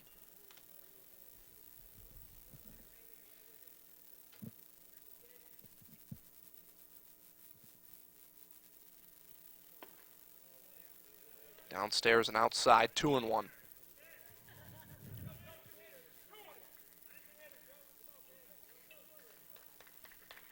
As you can hear right there, pitching coach Josh Merrigan imploring his senior pitcher to focus on the batter and go get him and not worry as much about the base runner. Meanwhile, he throws over to first. Something magic about when I talk about focusing on the base or on the batter, Mike. Just don't want to listen to you, John. I wouldn't either. I think that's what it's coming to. Here's the 1-1 swung up the middle. Charles, he'll field it, toss over to Larri at second. The bang play at first, not in time. As Simon beat it out. And a bang play, and could have turned 2 to get out of the inning, but Simon with a good hustle down the line beats it out, and it will only go down as a fielder's choice. Yeah, bang play right there as the Penguin pride voices their displeasure here at Eastwood Field. Tough call right there nonetheless. Got a man standing at first with 2 outs. Here's Riley Mihalick. Walked his last time up.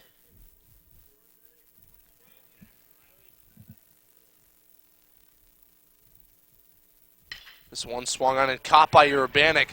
A line drive at the pitcher, caught by the pitcher, and a nice job fielding his position. Sauce, Mike. Too much sauce. Urbanek works out of it.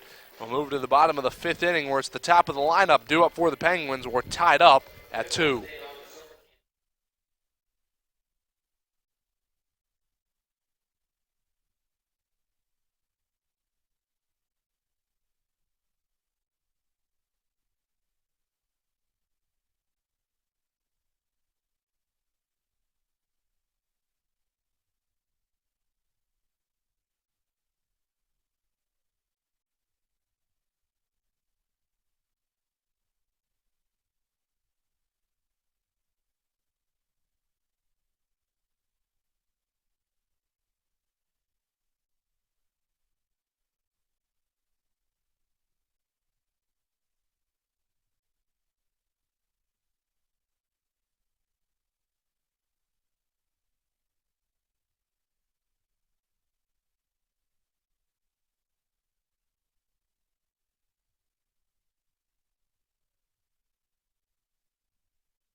New pitcher on for the Bronx. It'll be Jordan Silverman, 3.08 ERA, 0-1 record.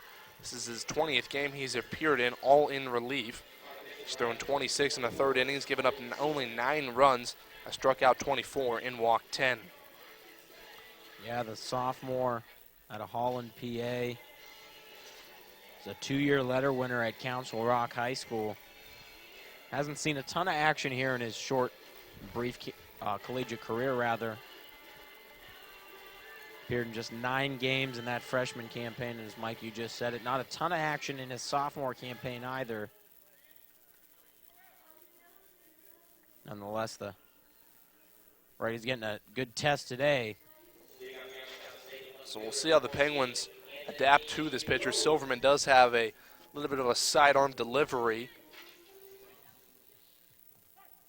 Another lefty they will face. Check out that sidearm delivery. Owen shows bunt, pulls it back. Strike 1.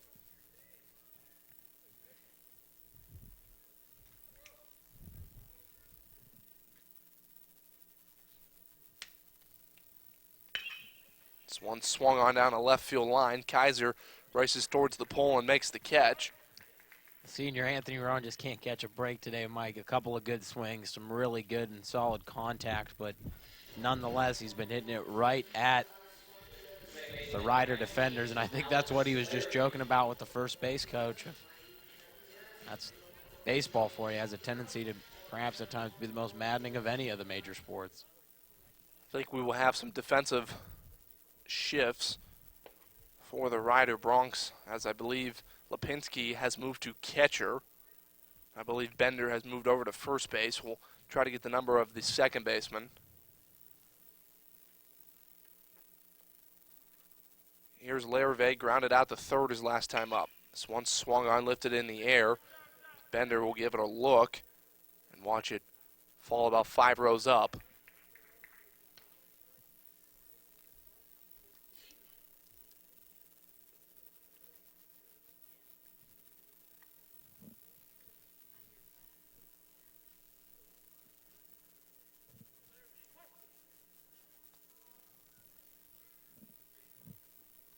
Here's the 0-2. Outside, 1-2. Submariner having a little trouble here finding the dish. Trying to get Curry chasing here. Here's the 1-2. Swung on, hit in the air. The center fielder Simons right at him. He's underneath it and squeezes it, and 2 up, 2 down here in the 5th. And despite there being 2 outs, Mike, you have a guy, in Padovan stepping up to the dish. Or Curie, rather, excuse me. So here's our Curie, flew out to the center fielder as last time up, hit a bullet out there, but it was right at the center fielder.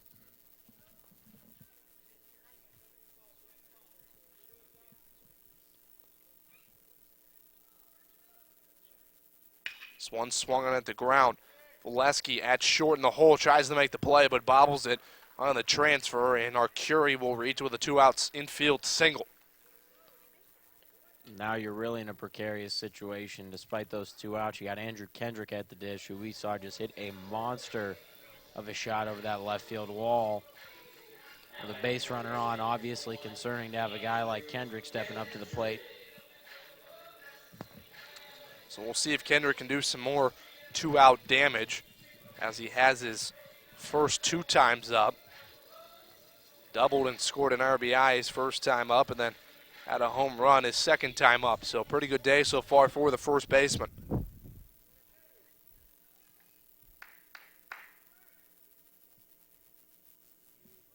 Throw over to first, trying to keep our Curie close to the base.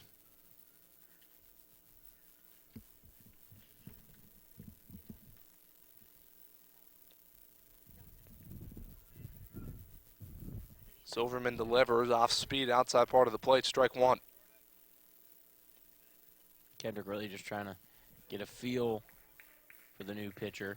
Hitter's only hitting .229 against Silverman this season, so he's been pretty effective and not giving up too many hits when he's in there. It's only been a small sample size, but still pretty good. Curie's off and running, throw down. Bang, bang, play, and they'll get him. Nice throw by Lipinski behind the plate, and the team MVP for last year shows off his cannon of an arm, and our Curie's erased, and that'll retire the side. So we've played 5, we're tied up at 2. We'll see which offense can come through to give the advantage here in the season finale here at Eastwood Field.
Take a look at the box score through 5 innings between these two teams. Ryder 2 runs, 2 hits, no errors. The Penguins 2 runs, 6 hits.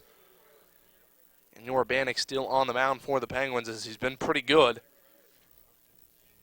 First pitch swinging for Lipinski.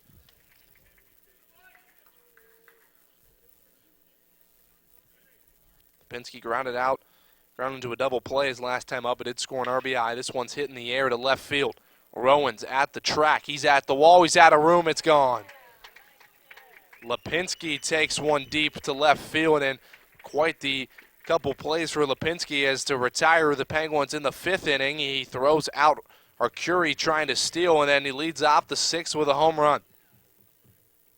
Moonshot right there. Very similar to the shot we just saw from Kendrick. And Lipinski gave it a ride to left field, and Rowan gave it a chance, but nothing doing as that one was about 5 feet over the wall, and the Bronx back on top. Yeah, for Lipinski, continues to bolster what has been a very solid career in that Bronx uniform. 13th career home run. Gave it a ride to left field, so both home runs have gone over the left field wall. And now there is some action in the Youngstown State bullpen. Try to get the number on that. Kaiser shows bunt. Urbanic fields his position. Quickly throws over to Furt to retire Kaiser, and one away here in the 6th. Great job there by Urbanic. Oftentimes the true salt of a pitcher is tested right after they give up a home run or a big hit. Great job there to focus in and come back and getting out here. Here's the shortstop, Velasquez. Grounded out to the shortstop, Webb Charles, his last time up. So it was shortstop to shortstop. This one swung on, lifted in the air. This could be trouble. Charging hard is Brightest. He's not going to get in. Charles isn't either. Over the shoulder catch, not going to be made. And really, this couple plays we saw Webb Charles reach on that his last time up, and Velasquez comes back and does the same exact thing. Funny how that works out, John. Yeah, it's a little bit concerning that you see two great shortstops, and as I was just actually getting ready to sing both their praises, that's a mistake we've seen both of them make today, really just making life more difficult on yourself as a shortstop. I think right there you should have deferred to Brightest and allow him to run in a little bit. I think Brightest got caught in between his, if you were watching him, I don't know if you had the camera was on, but his first couple steps was actually back, which is the right thing, but that ball was hit shallow, so he had to make up a lot of ground and couldn't get there. It's a tough play making that Willie Mays over the shoulder catch right there. So Velasquez reaches with one out. He stands on second, and here's Mayberry, the right fielder, grounded out to the second baseman his last time up.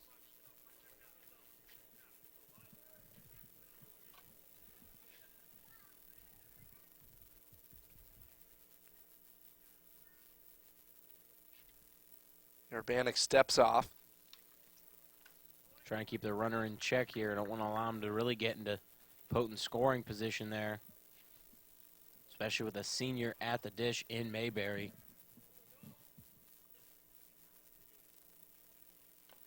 This one gets away from Montgomery and easily down to third goes Velasquez.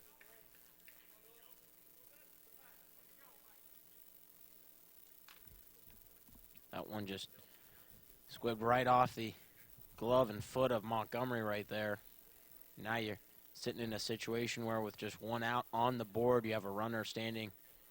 So short walk away at third. The guy that's more than capable of driving in a run here in Dalton Mayberry, the senior. So one away here in the 6th for Mayberry.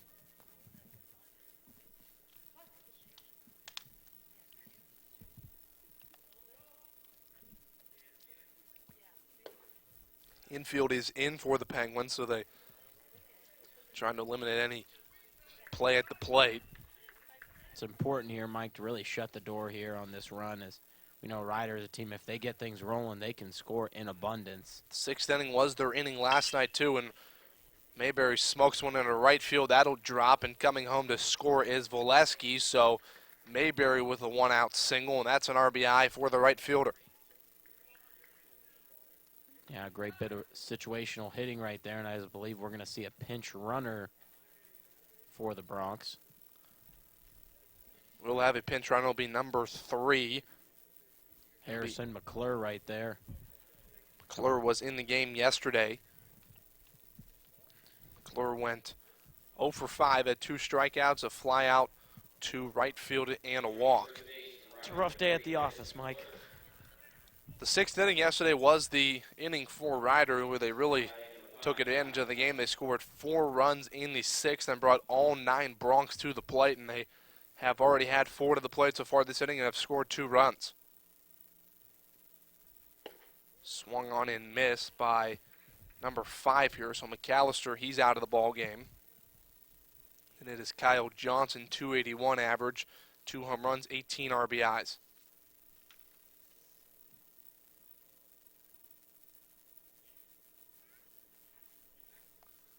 Back to first, diving is Mayberry, that is McClure, the pinch runner. Johnson, another dangerous bat. He and Velasquez have been going back and forth all season in terms of who's leading the team in hits. Seems to be the 3rd time through the lineup is really when Ryder does their damage, and shot back up the middle for Johnson, and that's another single. So 1 out and 2 on here for the Bronx as Johnson shoots one back up the middle. Johnson so skilled at getting on in one way or another. He takes back over that top spot in total hits on the season for the Bronx from the shortstop, Mihalick. Great bit of hitting there, taking it right back up the middle. Nice short, compact swing. Now you're in the driver's seat here if you're Ryder with 2 men on and just 1 out on the board. And as you mentioned, Mike, Ryder over the last few days and in this series has really done a majority of their damage at this point of the ball game when they're getting their 3rd time through the lineup. Bronx have already sent 5 hitters to the plate, and the delay steal, and there could be trouble. Montgomery's going to throw to third and tag out Mayberry. And it looked like it was going to be a fake, maybe delay steal, but Johnson at first base took off and didn't look back, so kind of put Mayberry in a tough position as he had nowhere to go, was caught in between second and third, and so had to go to third, and Montgomery had an easy throw down to Padavin and tagged him out. Yeah, just miscommunication there. It appears like Mayberry obviously upset, wondering exactly what that call was, as you are, Mike, if it was a delayed steal or... I think Johnson was just kind of a fake maybe steal to get Montgomery off balance, but Johnson ran with it. This ball's lifted in the air. Kendrick will give it a look, and it's into the stands. Need a little bit more effort there. Get underneath it, track it down. As you said, Mike, barehand it. Squeeze it and record the out. Thought we were going to see Youngstown State's football offense corner Shane Montgomery, father of the catcher, Tanner Montgomery, go after that one. I think he was trying to, Mike, but as you know, the range of movement not quite like it used to be there for Coach Monty, unable to get underneath that one. I heard that, John. Can relate. Curveball swung on the ground. This could be in trouble in the hole. Charles, long throw. Gets him. Kendrick with a nice stretch. Nice play by Webb Charles in the hole again. The shortstop has really flashed the leather and had a long throw and recorded the final out, but Ryder gets 2 with a Lipinski home run, and Mihalick has a double and comes around to score. It's 4-2 and move to the home half of the 6th.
As we have some defensive shuffles here for the Riders, Mihalick now moves from short to third. Tecco comes in to play short. Johnson will stay in at second base. Lipinski went from first to catcher. Bender went from second to first, and McClure came in for Mayberry and right. Kendrick, first pitch swinging off the end of the bat, fielded by the pitcher, Silverman, and retires Kendrick with the first pitch. And Mike, of those names you just mentioned entering the ball game, Tecco had a brilliant day yesterday in that 9 spot, as I believe he got a hit every single time except maybe one, if memory serves me correctly. Tecco was 2 for 4. Single, strikeout, fly out to right field. So still a pretty good day from your 9-hitter. Memory does not serve me correctly, as it often does to come back to bite me in the rear end, but nonetheless, still a good day from your 9-hitter. Absolutely. Just Nico Padavin struck out his last time up. So hopefully you caught all of those changes for the Rider defense. We'll set it for you one more time after this pitch. Swung on and missed. So in left field, it's still Kaiser. Center is Simon. In right field is McClure. Valesky is at third. Tecco at short. Johnson at second. Bender at first. And Lipinski is now behind the plate. That one downstairs. 1-2.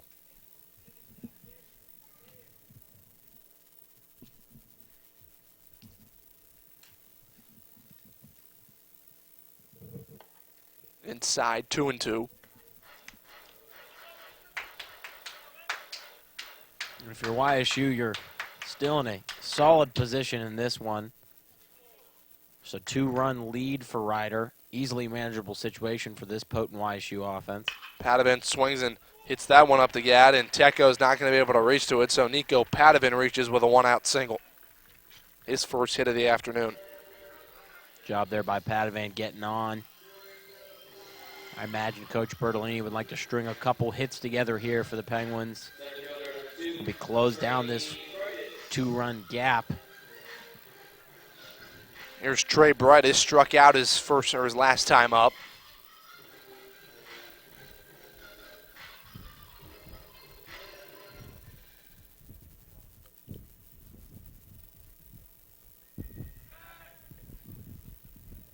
Sidearm throw back to first. Padavin's back standing.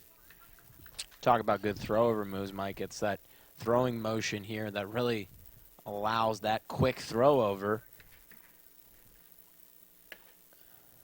Outside ball one. Being a lefty as well, that's got to be concerning for the YSU base runners, as it's a little more difficult to spot than Saporski's was with that high leg kick. Brightis smacks one into left center. Giving a look is Kaiser. It's at the wall. It's out of here.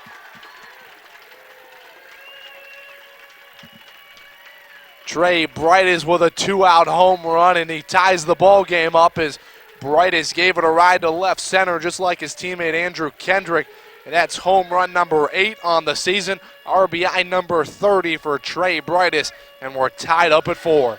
Well, Mike, we just talked about how dangerous this Penguin lineup can be, especially when it comes to flexing that power hitting. This team eclipsed their total home runs from last season in the early weeks of 2017 and have never looked back.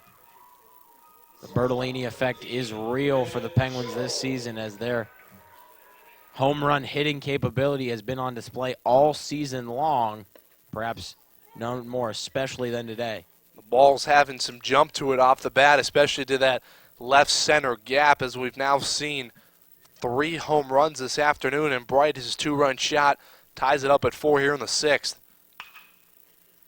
Here's Webb Charles. He fouls that one down the right field line, and that one really was a no-doubter. It's right off the bat. Brightis knew it. I believe the rest of his team did as well, as the cheers began instantly and tied the game up at 4. Get your home run walk on. And really quite the answer for the Penguins this inning, as the Ryder Bronx put up 2 in the top half of the 6th, and the Penguins come back in the bottom of the 6th and get 2 as well. And it really goes back to that delay, steal, miscommunication that the Bronx had, where Mayberry and Valesky were kind of caught in the middle of no man's land. Really kind of threw off the mojo for that inning, where they looked like they were going to maybe produce more than 2 runs. Yeah, just really felt like that was a moment where it was a major momentum shift. Ryder appeared to be in the driver's seat, and that lack of communication, or maybe miscommunication rather, between the base runners just really led to what seems like a YSU run here. Charles slaps one into right field, making the catch is McClure. So Charles is finally retired for the first time this afternoon. And here is Montgomery, who grounded out to a fielder's choice his last time up.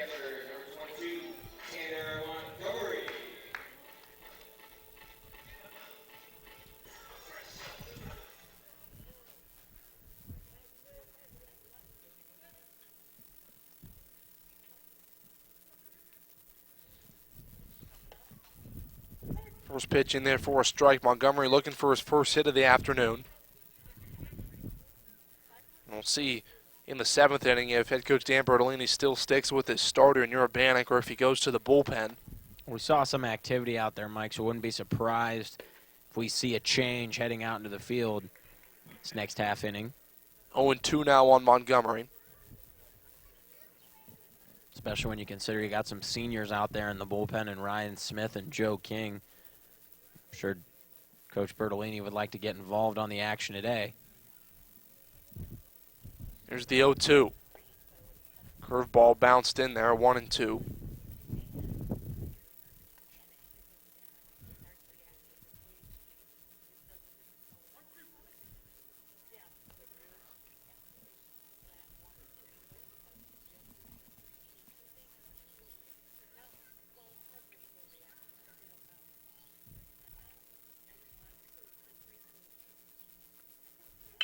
Montgomery swings at it, hits over to second baseman Johnson. He hits the slow roller, throws over to first, and retires Montgomery, but not before Brightus' 2-run shot to left ties it up here at 4. We've played 6 while leaving at 4. The 7th inning and more next here at Eastwood Field.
Ryan Smith on the pitch for the Penguins. 14.46 ERA on the season, 0-1 record. He's thrown 9 1/3 innings and he's given up 15 earned runs. Yeah, he earned the win in relief at Kent State earlier this season. One of the 7 seniors honoring here today at Eastwood Field. Another local product on this team.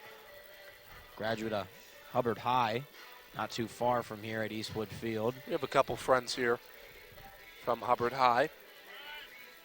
What was interesting, Mike, was I don't know if you caught this, but Ryder had a pretty big team meeting that lasted pretty much the whole warm-up there in the half inning, and Barry Davis was pretty animated and looked like he was getting on his players in a sense, a little upset they let this lead slip away, and I think a couple defensive errors especially have Davis frustrated, but nonetheless, we'll see if this lights a fire under the Bronx and they're able to retake the lead here. Much of this may have Ryan Smith, I imagine the senior would like to end his Penguin career with a strong outing right here. Here's one of the substitutes for Ryder. Tecco will lead off for the Bronx here in the 7th.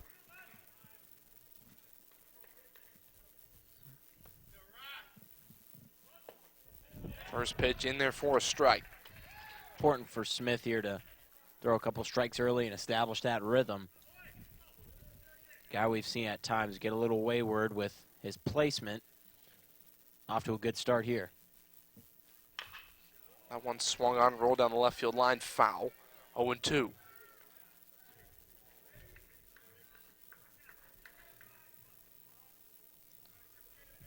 Ryan Smith has had a lot of troubles when he's walked batters. He's walked 16 so far this season in only 9 innings of work. So staying away from the walks is his key. That pitch check swing. He'll say go, and Tecco's down on strikes. Ryan Smith records his first strikeout of the afternoon. Tecco does not like the call, voicing his displeasure with the first base umpire. Sort of hung around for a second like, are you kidding me? Bang, bang play right there. Tough to see if he went around from our angle. There's Simone now Ground out on the fielder's choice his last time up.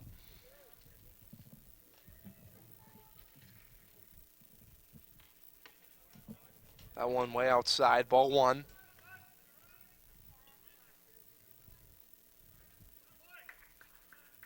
Great start here for Smith, getting the strikeout with the first batter. Simone shows bunt, pulls it back 2-0.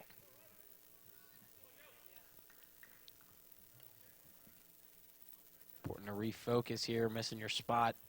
First two pitches.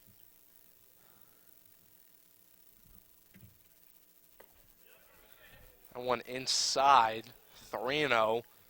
Smith disagrees with the call. Tanner Montgomery sort of turned around and asked the home plate umpire, well, where did that one miss, considering how often that's been called a strike today. That one's upstairs, and that's a 4-pitch walk. So an up and down start here for Smith. You get the first batter to strike out, but you walk the second. And, Mike, this is not a team you can afford to make these kinds of mistakes and errors against. Head coach Dan Bertolini out to the mound, might make a pitching change here.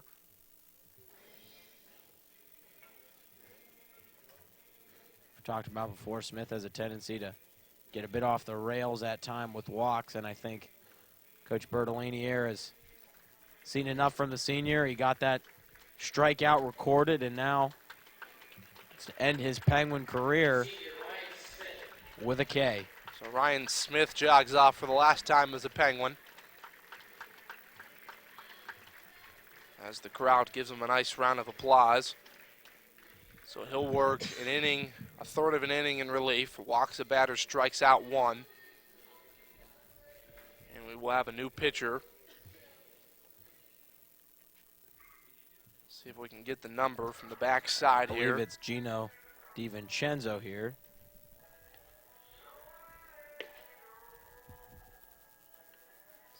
Number 3. Number 3 for the Penguins. That'll be Joel Hake. He'll come in to work. 6.46 ERA, 1-6 record. 22nd appearance.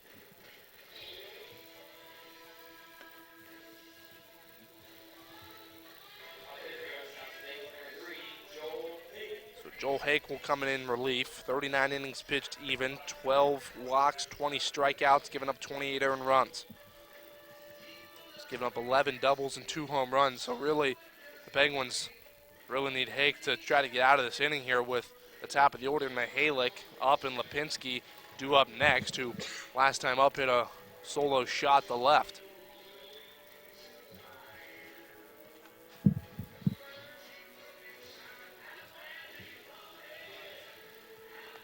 Mistakenly thought it was DiVincenzo. I think Gino might have a word to say with me about that. Can see where you thought it. They're both It was the right-handed. stature. Yeah. It was the stature. Small in stature, hard throwing. Similar right-handers. builds. I think Gino would argue might be a little better looking than Hake, knowing Gino and his personality, but nonetheless, we got Joel Hake on the mound trying to. It's hard to see a face where we are. Not unless you got that 20/20 Eagle vision like you do, Mike. All right, here's Mihalick. Line down to the pitcher his last time up.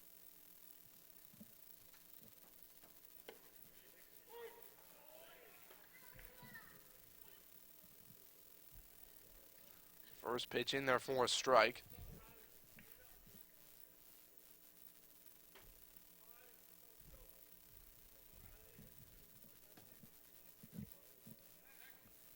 Hake throws back. Kendrick squeezes it at first, nothing doing.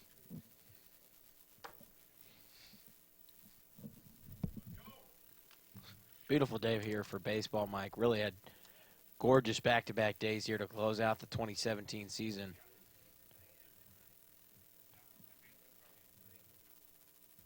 There's the 0-1. Lifted into the air. Into center field is Brightus. He'll squeeze it into right center, make the catch. And Mihalick's retired, so 2 away here in the 7th.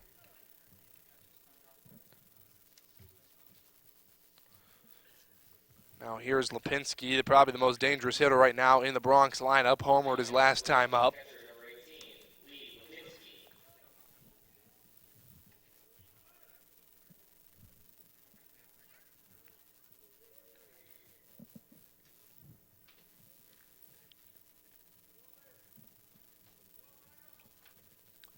There's Lipinski, 2 away here in the 7th.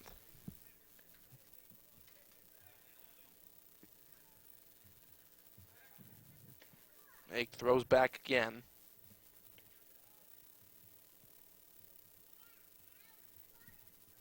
Want to make sure you avoid those sweet spots here for Lipinski, as we've seen a couple home runs today, and here's a guy at the plate right now that's more than capable of adding to that. 2016 MVP, perhaps the most dangerous bat in this Rider lineup. Time called at the plate. Lipinski hit a shot his last time up. Gave the Bronx a 3-2 lead at the time.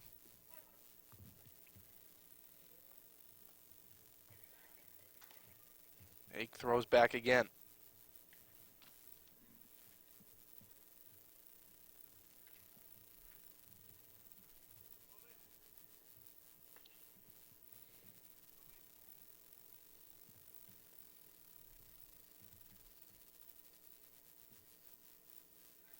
Ake throws back again. So the Penguins pitching staff is very cautious with the Rider runners, even with 2 away here in the 7th.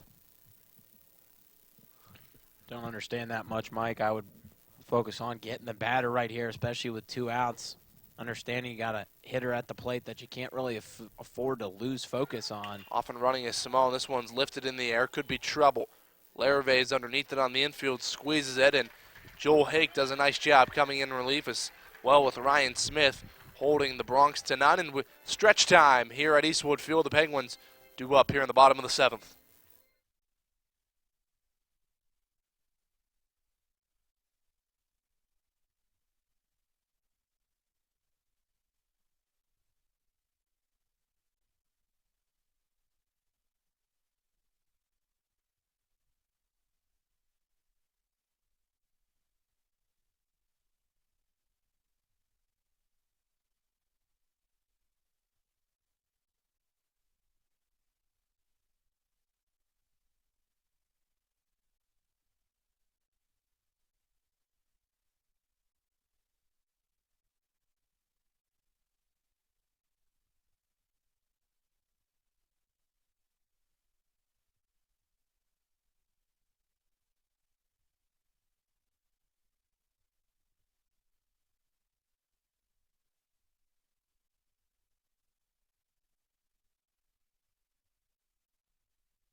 Paul Sperano and in for relief for the Bronx here in the bottom of the 7th. 5.48 ERA, 1-4 record. This is his 17th appearance. He has started 6 games this season.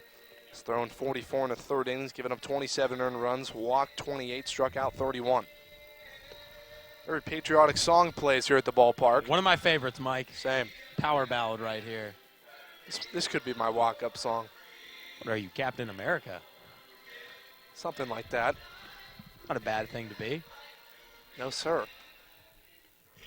Find you might get in a little bit of trouble if you're playing there in Toronto. Well, I don't plan on playing in Toronto anytime soon, so. Hey, in this situation, I'll take my chances. You didn't establish which team you're with. That's my only point here. I don't know if you're playing for the Blue Jays, the Indians. I'm an Indians guy. I'm very specific here with my situational baseball career for this reason, so that there's no ambiguity in what kind of player I would be in what kind of setting. Ambiguity, nice word.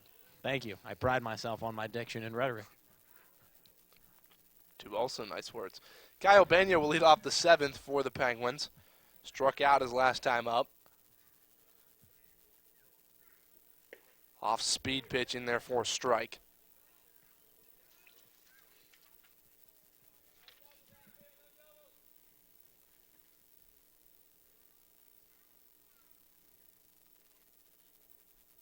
Another off-speed pitch. Out in front of it was Benyo, and he's now down in the count 1-2. 3 pitchers so far this afternoon for the Bronx. All 3 of them's last name has started with S. How about that? Call ESPN stats and info, Mike. Benyo swings and skyrockets one into foul play. Lipinski right in front of the dugout makes the off-balance catch and retires Benyo.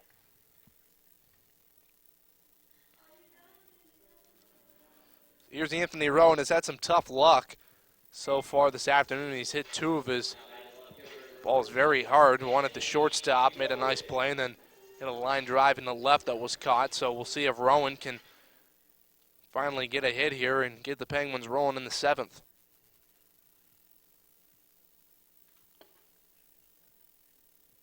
Two solid cuts, 2 really good swings for Rowan early in this one. Just unable to find any greenery out there in outfield.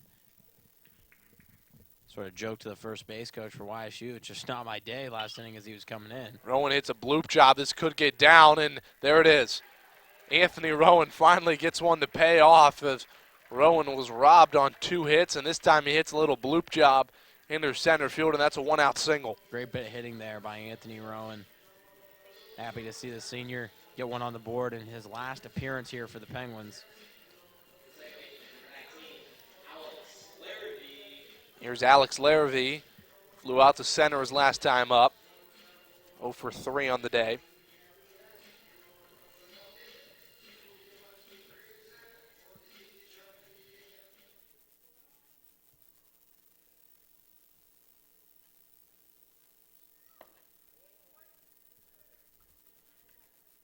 Tough start here for Sperano, but a guy that's very versed at being in these kinds of pressure situations. Led the pitching staff for Ryder last year in appearances with 24 and owned the 2nd best earned run average for the team last season. Struggled batting just .238. He was even better in the MAAC, where hitters boasted just a .184 average. 2-0 downstairs, but called strike. That one was low. The Penguins don't agree with it.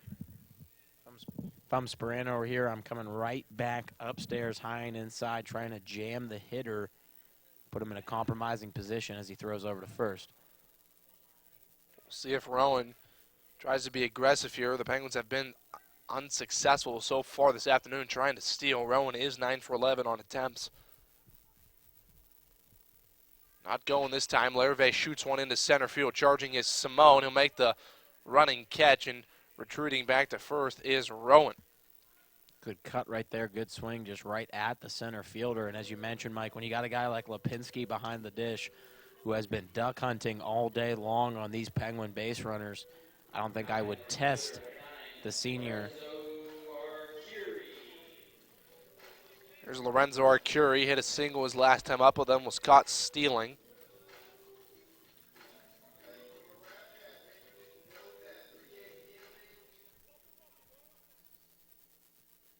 Strong walkout music candidate right there, Mike. You were It dancing was. here in the booth. Yeah, it was.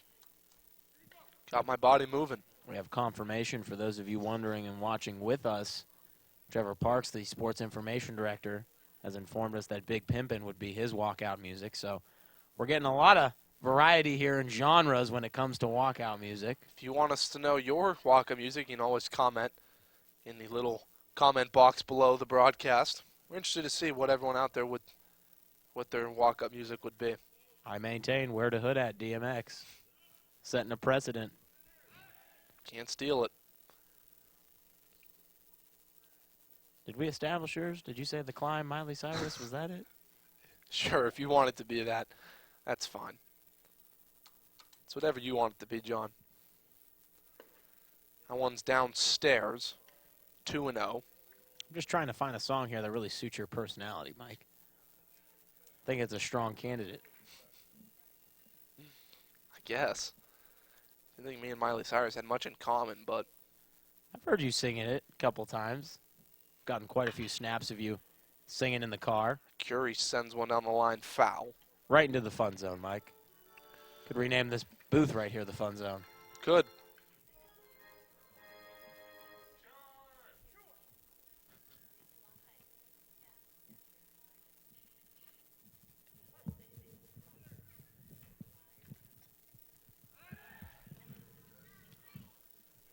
Brano throws over to first right there, trying to keep the runner in check.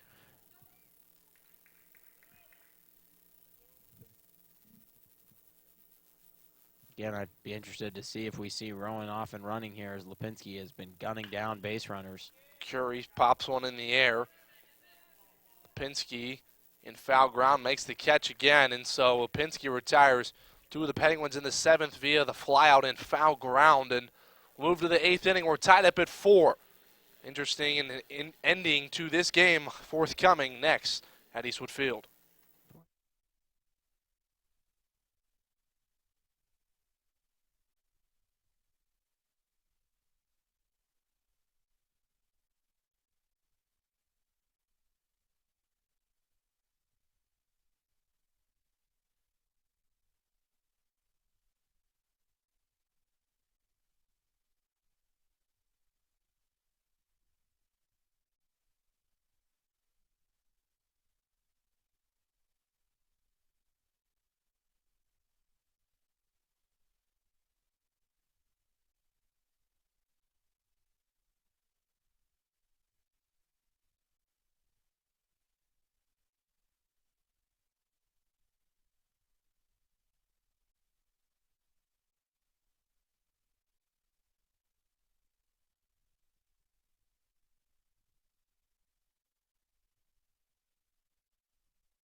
Senior Joe King on for the Penguins here in the eighth inning. Joe King, 4.42 ERA, 3-7 record, 28 appearances. He's thrown 59 innings, given up 29 runs, struck out 26. And when you have looked to the pitching staff here for YSU over the last few seasons, whether it's been out of the bullpen or making the start, Joe King has been everything for Josh Merrigan and this pitching staff. Leads the team with 6 saves. He'll face Kaiser, Velasquez, and Mayberry here in the eighth. Guy in Joe King that sits in the top 5 in the Horizon League in terms of earned run average and strikeouts. Out at the plate now, 1-2. Got to imagine, Mike, it's going to be Joe King's ball game here the rest of the way. And Coach Bertolini leaving it up to his seniors to dictate the outcome of today's game.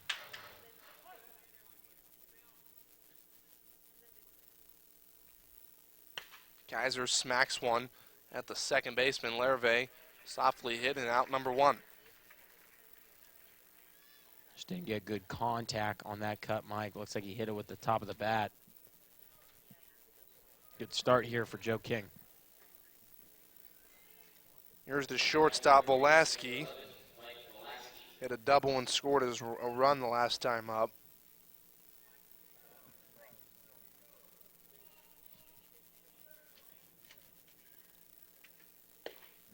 First pitch in there for a strike.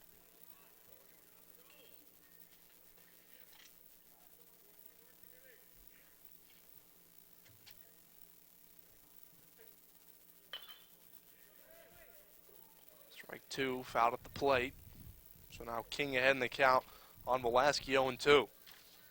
Interested to see here if King attacks that outside low corner, if he comes back inside. Head here in the count, 0-2. Swung on, hit the second baseman, Larri. He'll charge it hard. Glove it, field at the first, and then retire Velasquez. Nice play by the second baseman, and he's retired the last 3 Bronx in a row, and 2 up, 2 down here in the 8th. Well, the best part of King's game, Mike, is we talked about he's a touted strikeout artist, but even when hitters do make contact, he's able to relegate them to ground hits that are easily fieldable. So a guy that's a talented strikeout artist in addition to recording outs. There's Mayberry. Also singled and had an RBI his last time up. One of the turning points in the game, Mike, was that miscommunication there by the Ryder base runners, and Mayberry found himself getting stranded in the middle of no man's land there between first and second, or third and second, rather. Mayberry swings and fouls it back, so now Joe King a strike away from getting out of this 8th inning with 1, 2, 3. As some fans clap along here to try to get this Penguins some momentum. A raucous crowd here at Eastwood Field. Head into the bottom of the 8th inning. Here's the 0-2. Swung on, fouled again. Feel the anticipation and excitement building here amongst the fans. It's almost making me want to clap my hands.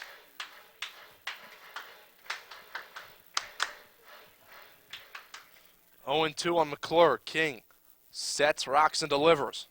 Curveball outside, ball 1.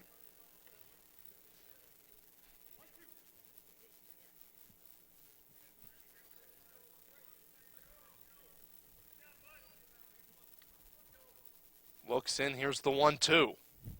Swung on, fouled again, so McClure doing a nice job staying alive.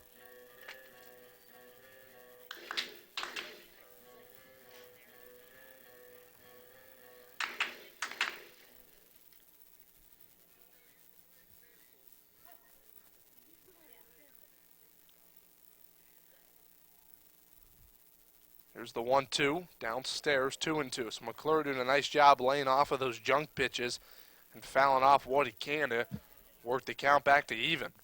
Not really making Joe King work here after getting 2 quick outs.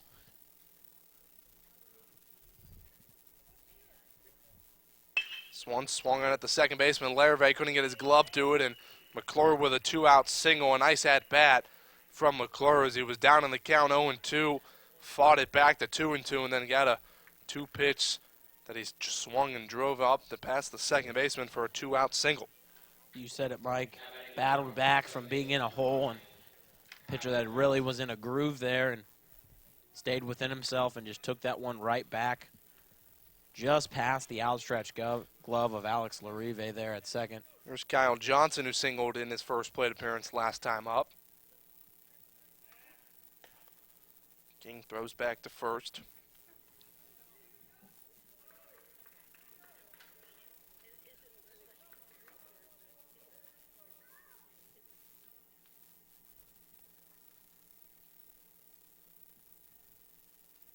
Off and running is McClure. Montgomery, throw down, bounces it in. This one gets into center field, and McClure won't go anywhere, so a stolen base for the right fielder.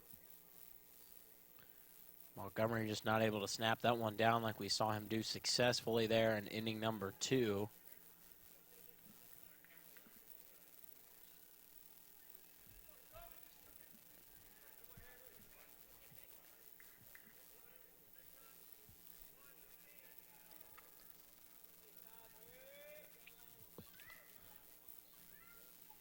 Here's the pitch. Downstairs. Nice block by Montgomery.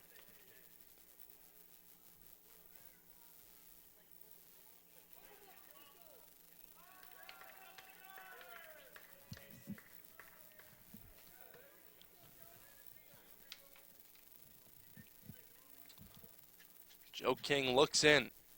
Tries to get Johnson with runner in scoring position. This one swung on. This could be trouble. King over to first base, fields his position, flips to Kendrick. Bang, bang play, and they retire the side. Joe King with nice balance, slipped coming off the mound, but stayed with it and flipped it over to Kendrick. So we move to the home half of the 8th inning. The Penguins coming to bat, tied up at 4.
Kendrick, Padovan, and Brightest due up for the Penguins here in the 8th inning.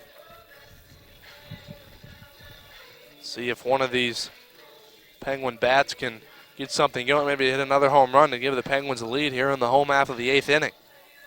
We've seen the bats come alive today, and Andrew Kendrick getting back to his home run hitting ways, so don't be surprised. You see the junior give another one a ride here, and you know the Penguins would like to get that lead heading into the top of the 9th and maybe end this one early for Ryder. Curveball was upstairs, strike one.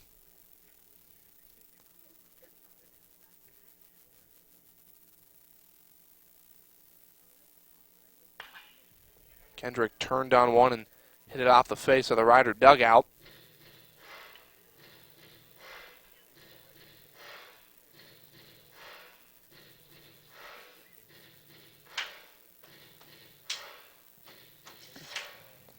Oh, 0-2 on Kendrick. 2 for 3 in the afternoon, a double home run, and ground out to the pitcher his last time up. That one outside, ball one.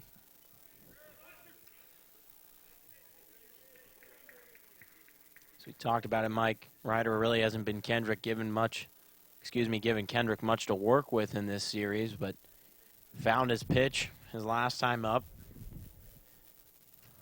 Just the 1-2, swung on, hit a ton, but foul. He liked that one an awful lot, Mike, just way out in front right there.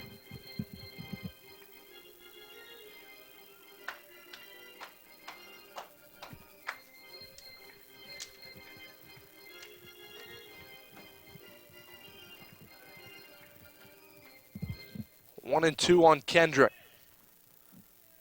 Crushed that pipe organ right there. There's the pitch. This one swung on again, fouled in the left field line, and that's into the fun zone. Kendrick looking to give his team the one-run lead here once again. Got to be careful here of an off-speed pitch. He's been way out in front of both his swings. Wouldn't be surprised here if we saw off-speed pitch maybe get him way out in front. Kendrick slaps at it, and that's a nice stop by the shortstop, Tecco. But he's not going to have a play with it as Tecco did a nice job eating it up, but couldn't get the throw over to first, so Andrew Kendrick's on with the leadoff single. Tough play there for Tecco at short. Great job getting there, getting a good glove on it, but just unable to make the transfer and throw over to first.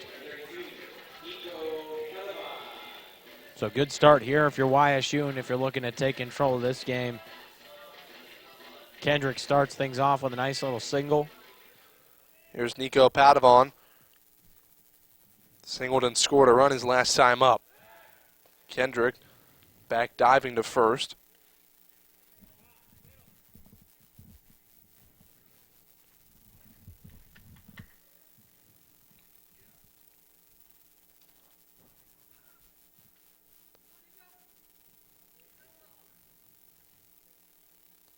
Padovan shows bunt. They try to throw behind Kendrick, but he's back in there safely, so now 2-0 on Padovan.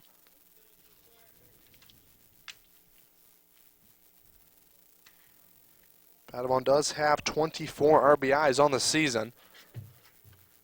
Try to find a gap somewhere, a big gap out there in right center. Padovan shows bunt, puts it down the first base line. He'll hurry and hustle, but they'll have only the play at first base, so Padovan does his job, moves Kendrick to second, and the sack bunt is successful. So now Kendrick moves to second, and Trey Brightest will come to the plate to hit a home run his last time up. Yeah, I think Brightest is probably thinking a similar school of thought that his teammate Andrew Kendrick was when he stepped up to the dish. Would like to be the guy to give their team the one-run advantage.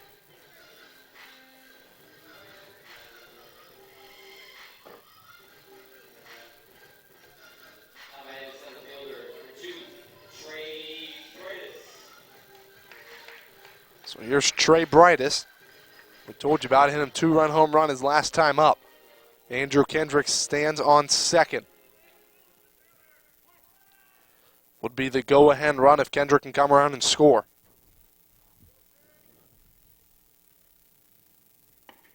First pitch curveball in there for a strike.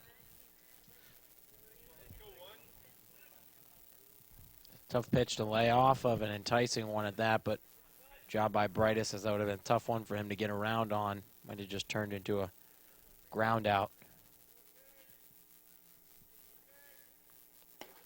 Outside, 1-1.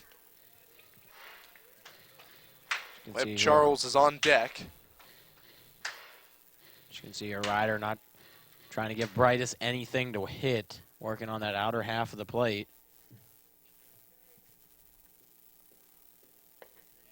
Check swing. We'll say he foul tipped it, so they are going to count that, so 1-2.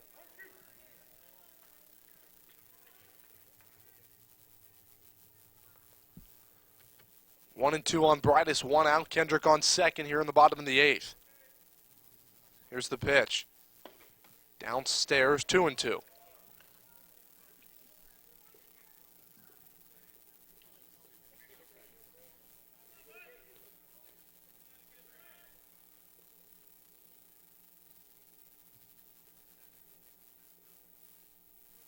Two and two on Brightus. Brano gets the sign. He pitches it inside, strike three. Brightus knew it as he immediately started to walk to the dugout, and the big strikeout for Ryder. And now two away, and Kendrick still on second base. Not a way you want to go down right there. Ideally, Mike, you've said it before, you want to swing the bat right there, try and at least put the ball in play. Now you're just limiting your options of having any kind of success. If you at least swing the bat, make contact, who knows, we've seen a couple plays today that some would categorize as routine that have gotten down in the outfield or infield. Runners have reached. Well, the Penguins might have their all-around best hitter up at the plate right now in this game. Webb Charles, he has two doubles and flied out to the right fielder, and he smoked it. So Webb Charles is seeing the ball pretty well this afternoon, and they really could just use a single into the outfield to try to score Andrew Kendrick. Charles had a good day here at the plate as well as in the field. You talking about it earlier, Mike. He's been flexing the leather early and often. And yeah, they're going to be smart and just intentionally walk Charles. First base is open, so you might as well put him on. Try to get to Tanner Montgomery, but it won't be Montgomery. It'll be number 4 for Youngstown State is on deck, and that is number 4, Lou Cardona.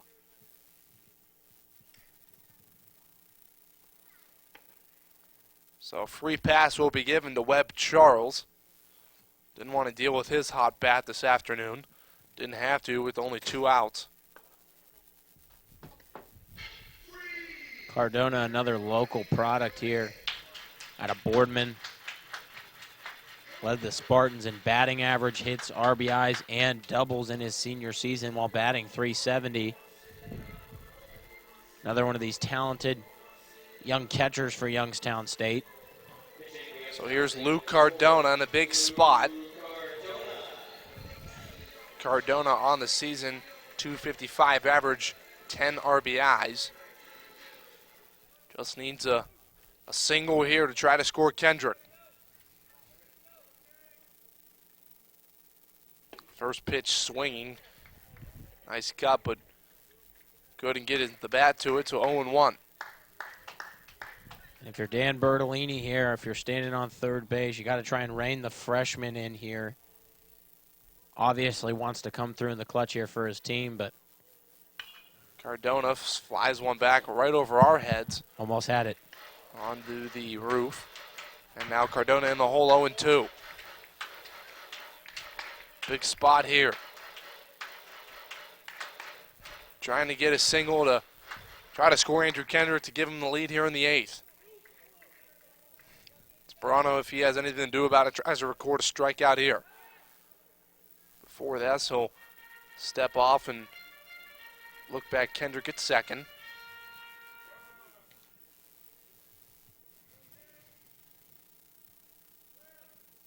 Oh and 2. Check swing. They'll see if he went. They'll say he didn't. So Cardona lives to see another day. 1-2 now. Big break right there for the Penguins. If there's any chance they had to take a lead, and this one might have been disparaged right there. 1-2's the count. Sperano looks in, gets the sign, comes set. Here's the pitch. In the dirt, nice block by Lipinski, and both runners hold up. 2-2.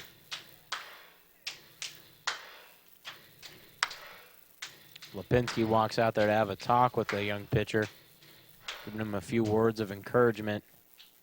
I'm sure Barry Davis and his entire Rider program is really going to miss Lipinski's impact after he graduates. Guy that has really been so many things offensively, defensively, and I'm sure in the clubhouse in terms of being a leader. 2-2 now. Here on Cardona. Sperano looks in, comes set again.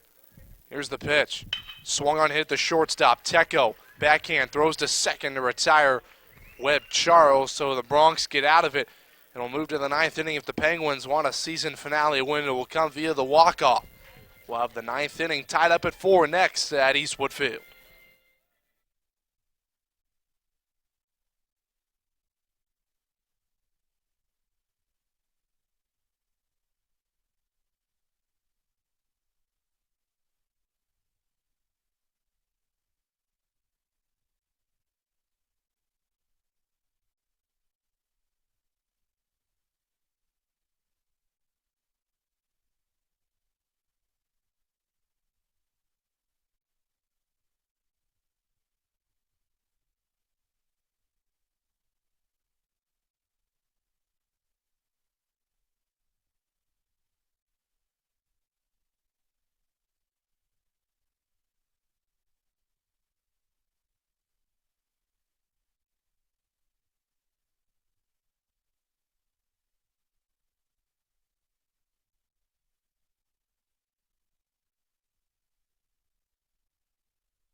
Take a look at that box score as we move to the ninth inning. Every time Ryder has scored a run in an inning, the Penguins have come back in the home half and have answered them.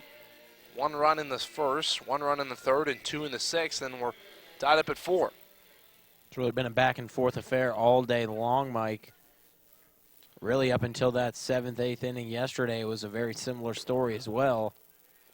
Joe King stays on to pitch for the Penguins, and here's Bender. Grounding out to short his last time up.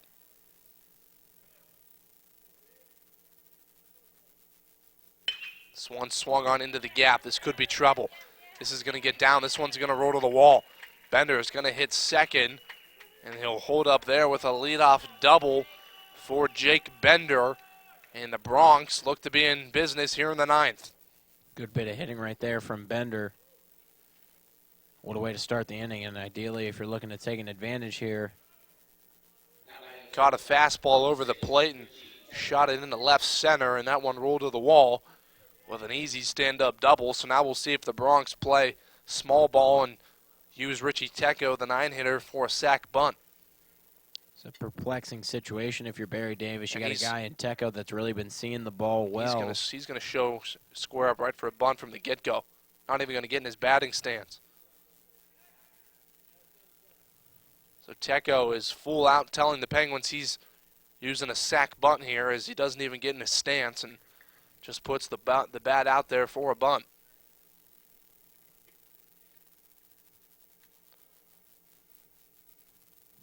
See what comes about here.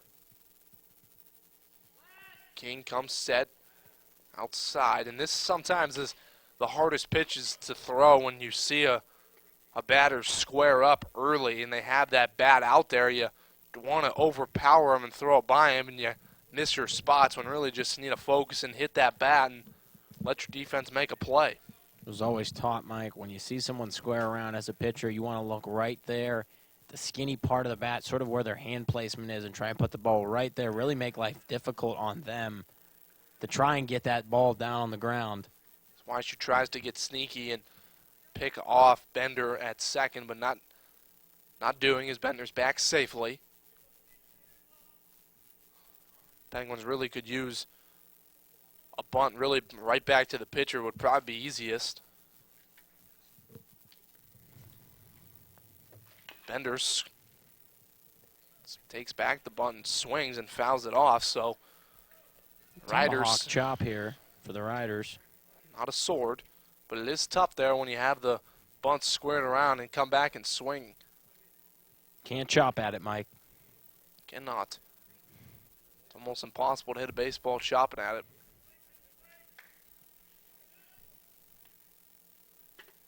Here's the 1-1. Tecco squares. See if he pulls it back. Does this time, but it's outside.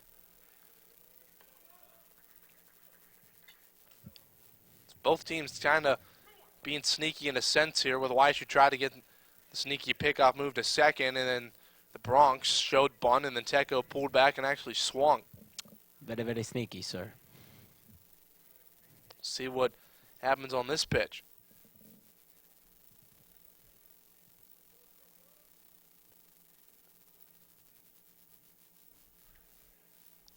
Tecco shows bunt.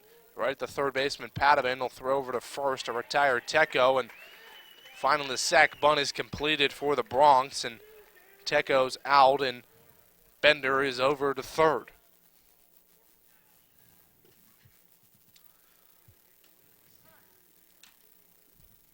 So now we'll have time as Cardona will go out to the mound to talk to Joe King, and head coach Dan Bertolini is probably going to bring his infield in here, talk about strategy, and talk to his assistant coaches before walking out. Yeah, really a big spot in the game. Just want to make sure everybody's on the same page. You got a guy, Brian Uliana, at the plate, more than capable of making you pay right here. Good call here to just bring everybody in, make sure we're all on the same page and we understand where the play is at. Brian Uliana will be the pinch hitter. .216 average, 4 home runs, 13 RBIs. He was in the starting lineup yesterday in the 8th spot. He went 2 for 4 at 2 singles. So a pivotal point in this game here for Youngstown State is a runner on third for the Bronx with only 1 out. Joe King would love to get out of this jam. Big spot right here, and definitely think when we look back at how this game ends, this will be one of those telltale moments where you look back and say it was a critical point in time. And often in baseball, we talk about situational hitting. If you're a rider right here, just need a base knock in that short part of the outfield. Sac fly will do something as well. Here's Juliana. First pitch swinging, hit at the first baseman. That's going to get through. Coming home to score is Bender. Juliana will hit first and head to second, and he'll be in there with a stand-up 1-out double as the infield was played in for the Penguins, and he shot it right past Andrew Kendrick at first. Really not a ton of speed on that hit. Just dribbled it right past the outstretched arms of Kendrick and in the perfect spot right down that first base line, and that spells trouble for the Penguins as they fall behind 5-4 now. Just 1 out on the board. And that's that tough spot there where you put your infield in. It gives them less of a reaction time at those hot corners. And as you said, John, wasn't hit all that hard, but it was hit to a place where Andrew Kendrick couldn't get to. So now the Bronx up 5-4 here in the 9th. And here's Riley Mihalick, who flied out to center his last time up. Quite the job by Juliana to come in and first pitch swinging. Delivers a 1-out RBI double. Especially, Mike, like you said, after sitting on the bench for so long in this one. We know we saw Juliana yesterday, but to be called upon, come in and get the job done, it's exactly what Barry Davis wanted from his junior outfielder.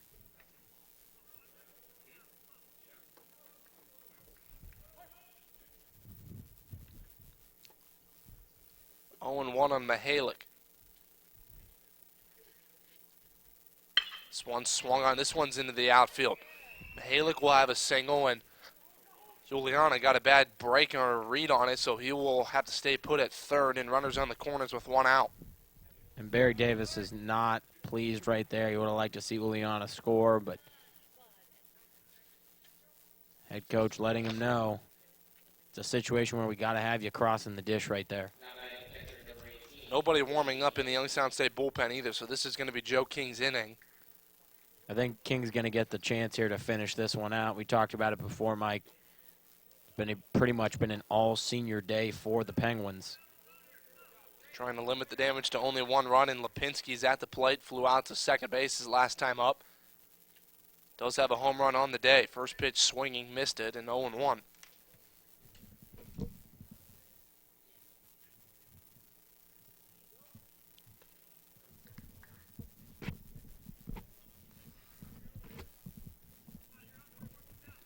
Joe King really in desperate need of a ground ball double play here.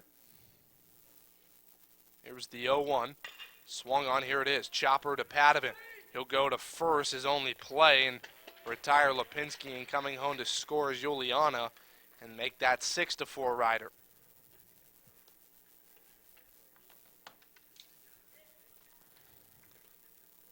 So Lipinski hits into a fielder's choice, does record an RBI, his second of the afternoon, or his third, excuse me, on the afternoon.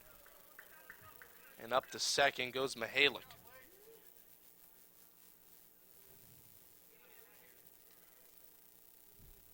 Here's Kaiser. First pitch in there for a strike. So the Penguins, if it stands, will need at least 2 to tie, 3 to win in the home half of the ninth inning.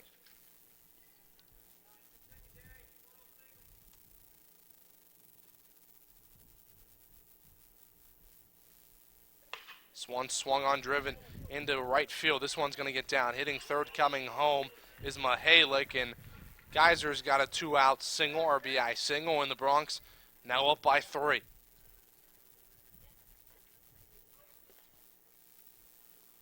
So Riley Mihalick comes home to score on the 2-out single, and the Bronx now have sent 6 batters to the plate and have plated 3. Here's Velasquez. He also has a double and a run in this game.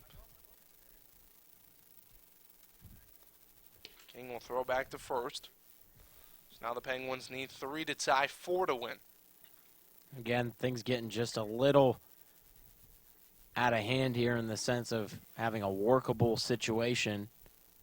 You go from being tied here heading into the bottom of the ninth to now needing a 3-run rally. King's got to pick off, throw down to second, and that'll retire Kaiser, as YSU's left-handed pitchers have been very good picking off these Bronx runners. But nonetheless, the Bronx plate 3 across and lead 7-4. The Penguins down to their last 3 outs in the 2017 season.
Nick Margovicius is on for the Bronx to try to close out this game, as trying to earn his first save of the 2017 season.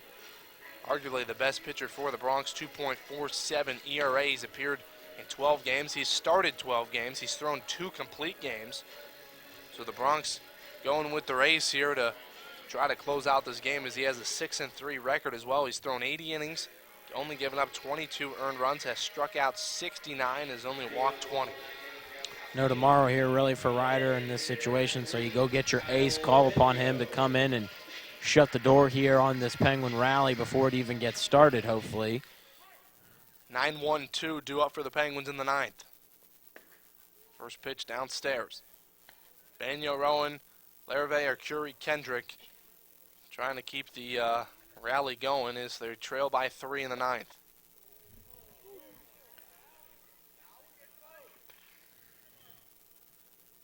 A number of Penguin fans voiced their displeasure there. First, that pitch swung on and missed, and Banyo now down in the count, 1-2.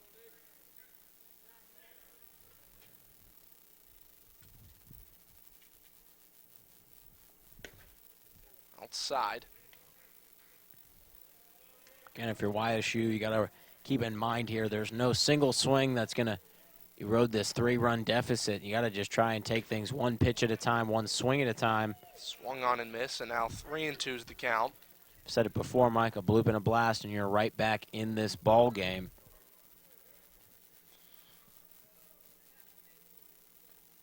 Margovicius has some powering stuff, and he blows the fastball by Kyle Banyo for the first out in the 9th, and strikeout victim number 1. Kyle Banyo will most likely finish the day 0 for 4, 2 strikeouts. And here's Anthony Rowan, singled his last time up. Rough day at the office for Banyo, but talked about Anthony Rowan's had a run of poor luck today and able to get a hit his last time up, but first pitch swinging, and Margovicius blew it by him again. Heavy dose of fastballs right now for Margovicius, and he's just reaching back and powering past the Penguin hitters. Here's the 0-2. Swung on, lifted into right field. That's going to get down. So Anthony Rowan to try to hit first and head to second. The throw in there. McClure, bang, bang play, and is safe. Anthony Rowan. Good hustle, and Rowan beats it out in a 1-out double. A great angle there. Rowan saw that the right fielder, McClure, was lazily getting over to the ball, and he took full advantage, taking a great angle there, rounding first, and got in there just underneath the throw. After a rough start for Rowan, now 2 for 4 on senior day. Here's Anthony Larri. Alex Larri. Anthony Rowan, both with A's. Shake it off, Mike. First pitch in there for a strike, so we'll see if Margovicius can come back, and still throwing the fastballs as after Rowan gets a 1-out double. Has a 3-run cushion. That one's downstairs, 1-1.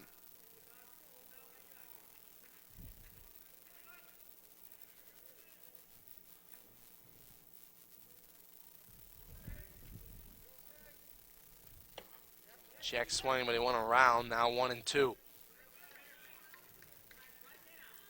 Important for hitters to realize right here, Margovicius has a ton of speed and a ton of power behind that pitch. So he's throwing that fastball. If you're able to just make contact with the ball, that sucker's going to go for a ride. Really just comes to swinging the bat and getting good contact on. 1-2 inside, 2-2. It's a pretty pitch right there, tough to lay off of. When you have the fastball pop, Margovicius does, that's what be coming right back inside with it after setting up away for the first 2 pitches. Here's the 2-2. Larri swings. That one's over the head of Johnson. This will reach the outfield. McClure bobbles it, but Rowan will stop at third. So now the tying run will come to the plate, and it'll be Lorenzo Arcuri. And you got to imagine here, if you're Lorenzo Arcuri, if you find a way to get on, who would you rather have sitting in that cleanup spot with a chance to maybe make things really interesting here in Andrew Kendrick? Talked about it, John, a couple bloops and a blast. You've had 2 bloops, and see if Arcuri can deliver a blast here. Two guys coming up in the next two batters that are fully capable of that, Mike. First pitch swinger, Curie lifts it down the right field line. That'll reach the seat. So you have to think, unless a double play happens, Andrew Kendrick will have a chance to try to tie this game up as he is on deck.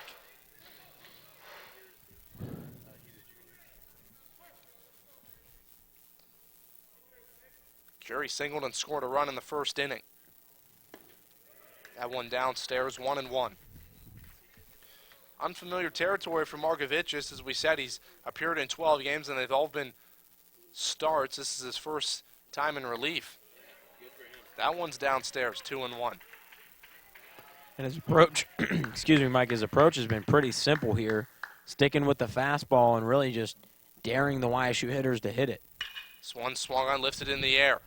Simone's under it at the warning track. He'll make the catch. Tagging coming to score is Rowan, so the Penguins will plate one. The job well done for our Curie, and that'll leave it up to Andrew Kendrick as the Penguins are down to their last out, and the tying run comes to the plate. I mean, in this given situation, Mike, down two outs, who would you rather have at the dish than the guy that's given you perhaps the better chance than anybody else this season to win ball games, and that's Andrew Kendrick. The big bat in this lineup. Comes down to this. He had a home run in this third inning. Now has 17 home runs and 42 RBIs on the season, so we'll see what he's got. First pitch in there for a strike downstairs, and the Penguins don't agree with it. Number of Penguin fans voicing their displeasure right there.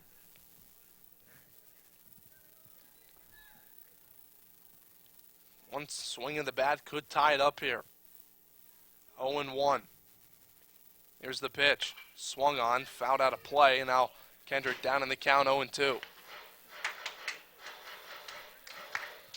And Mike, when you're down to possibly your last strike right here, if you're Kendrick, I'm sure you came to bat with the idea of maybe hitting a moonshot and tying things up here. You just got to shorten things up and stay alive in a sense. Penguins down to their last strike. Pitch swung on into center field.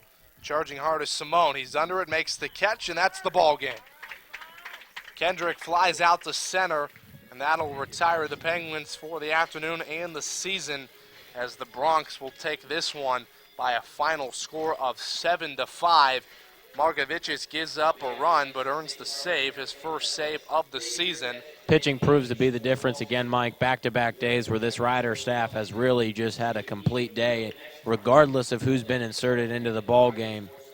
Nonetheless, a tough pill to swallow here if you're YSU on senior day. You'd like to send your seniors out on the right note, but a valiant effort fighting back and a great bit of baseball today from both of these programs. So the Penguins give up 3 runs in the 9th inning. That proves to be the difference for the Bronx as they win 7-5. Now with that win, the Bronx will finish the season with a record of 23-26-1. While the Penguins, on the other hand, will fall to 15-40. John, real quick, thoughts on the season for Youngstown State and the one thing they have to improve on heading into the 2018 season? Well, it's obviously not the ideal season when you do lose 40 games, but you look at where they were in 2016, there is no doubt that this ball club improved tremendously over the past year. The biggest question marks that loom for this program going forward is definitely in the bullpen and their pitching staff.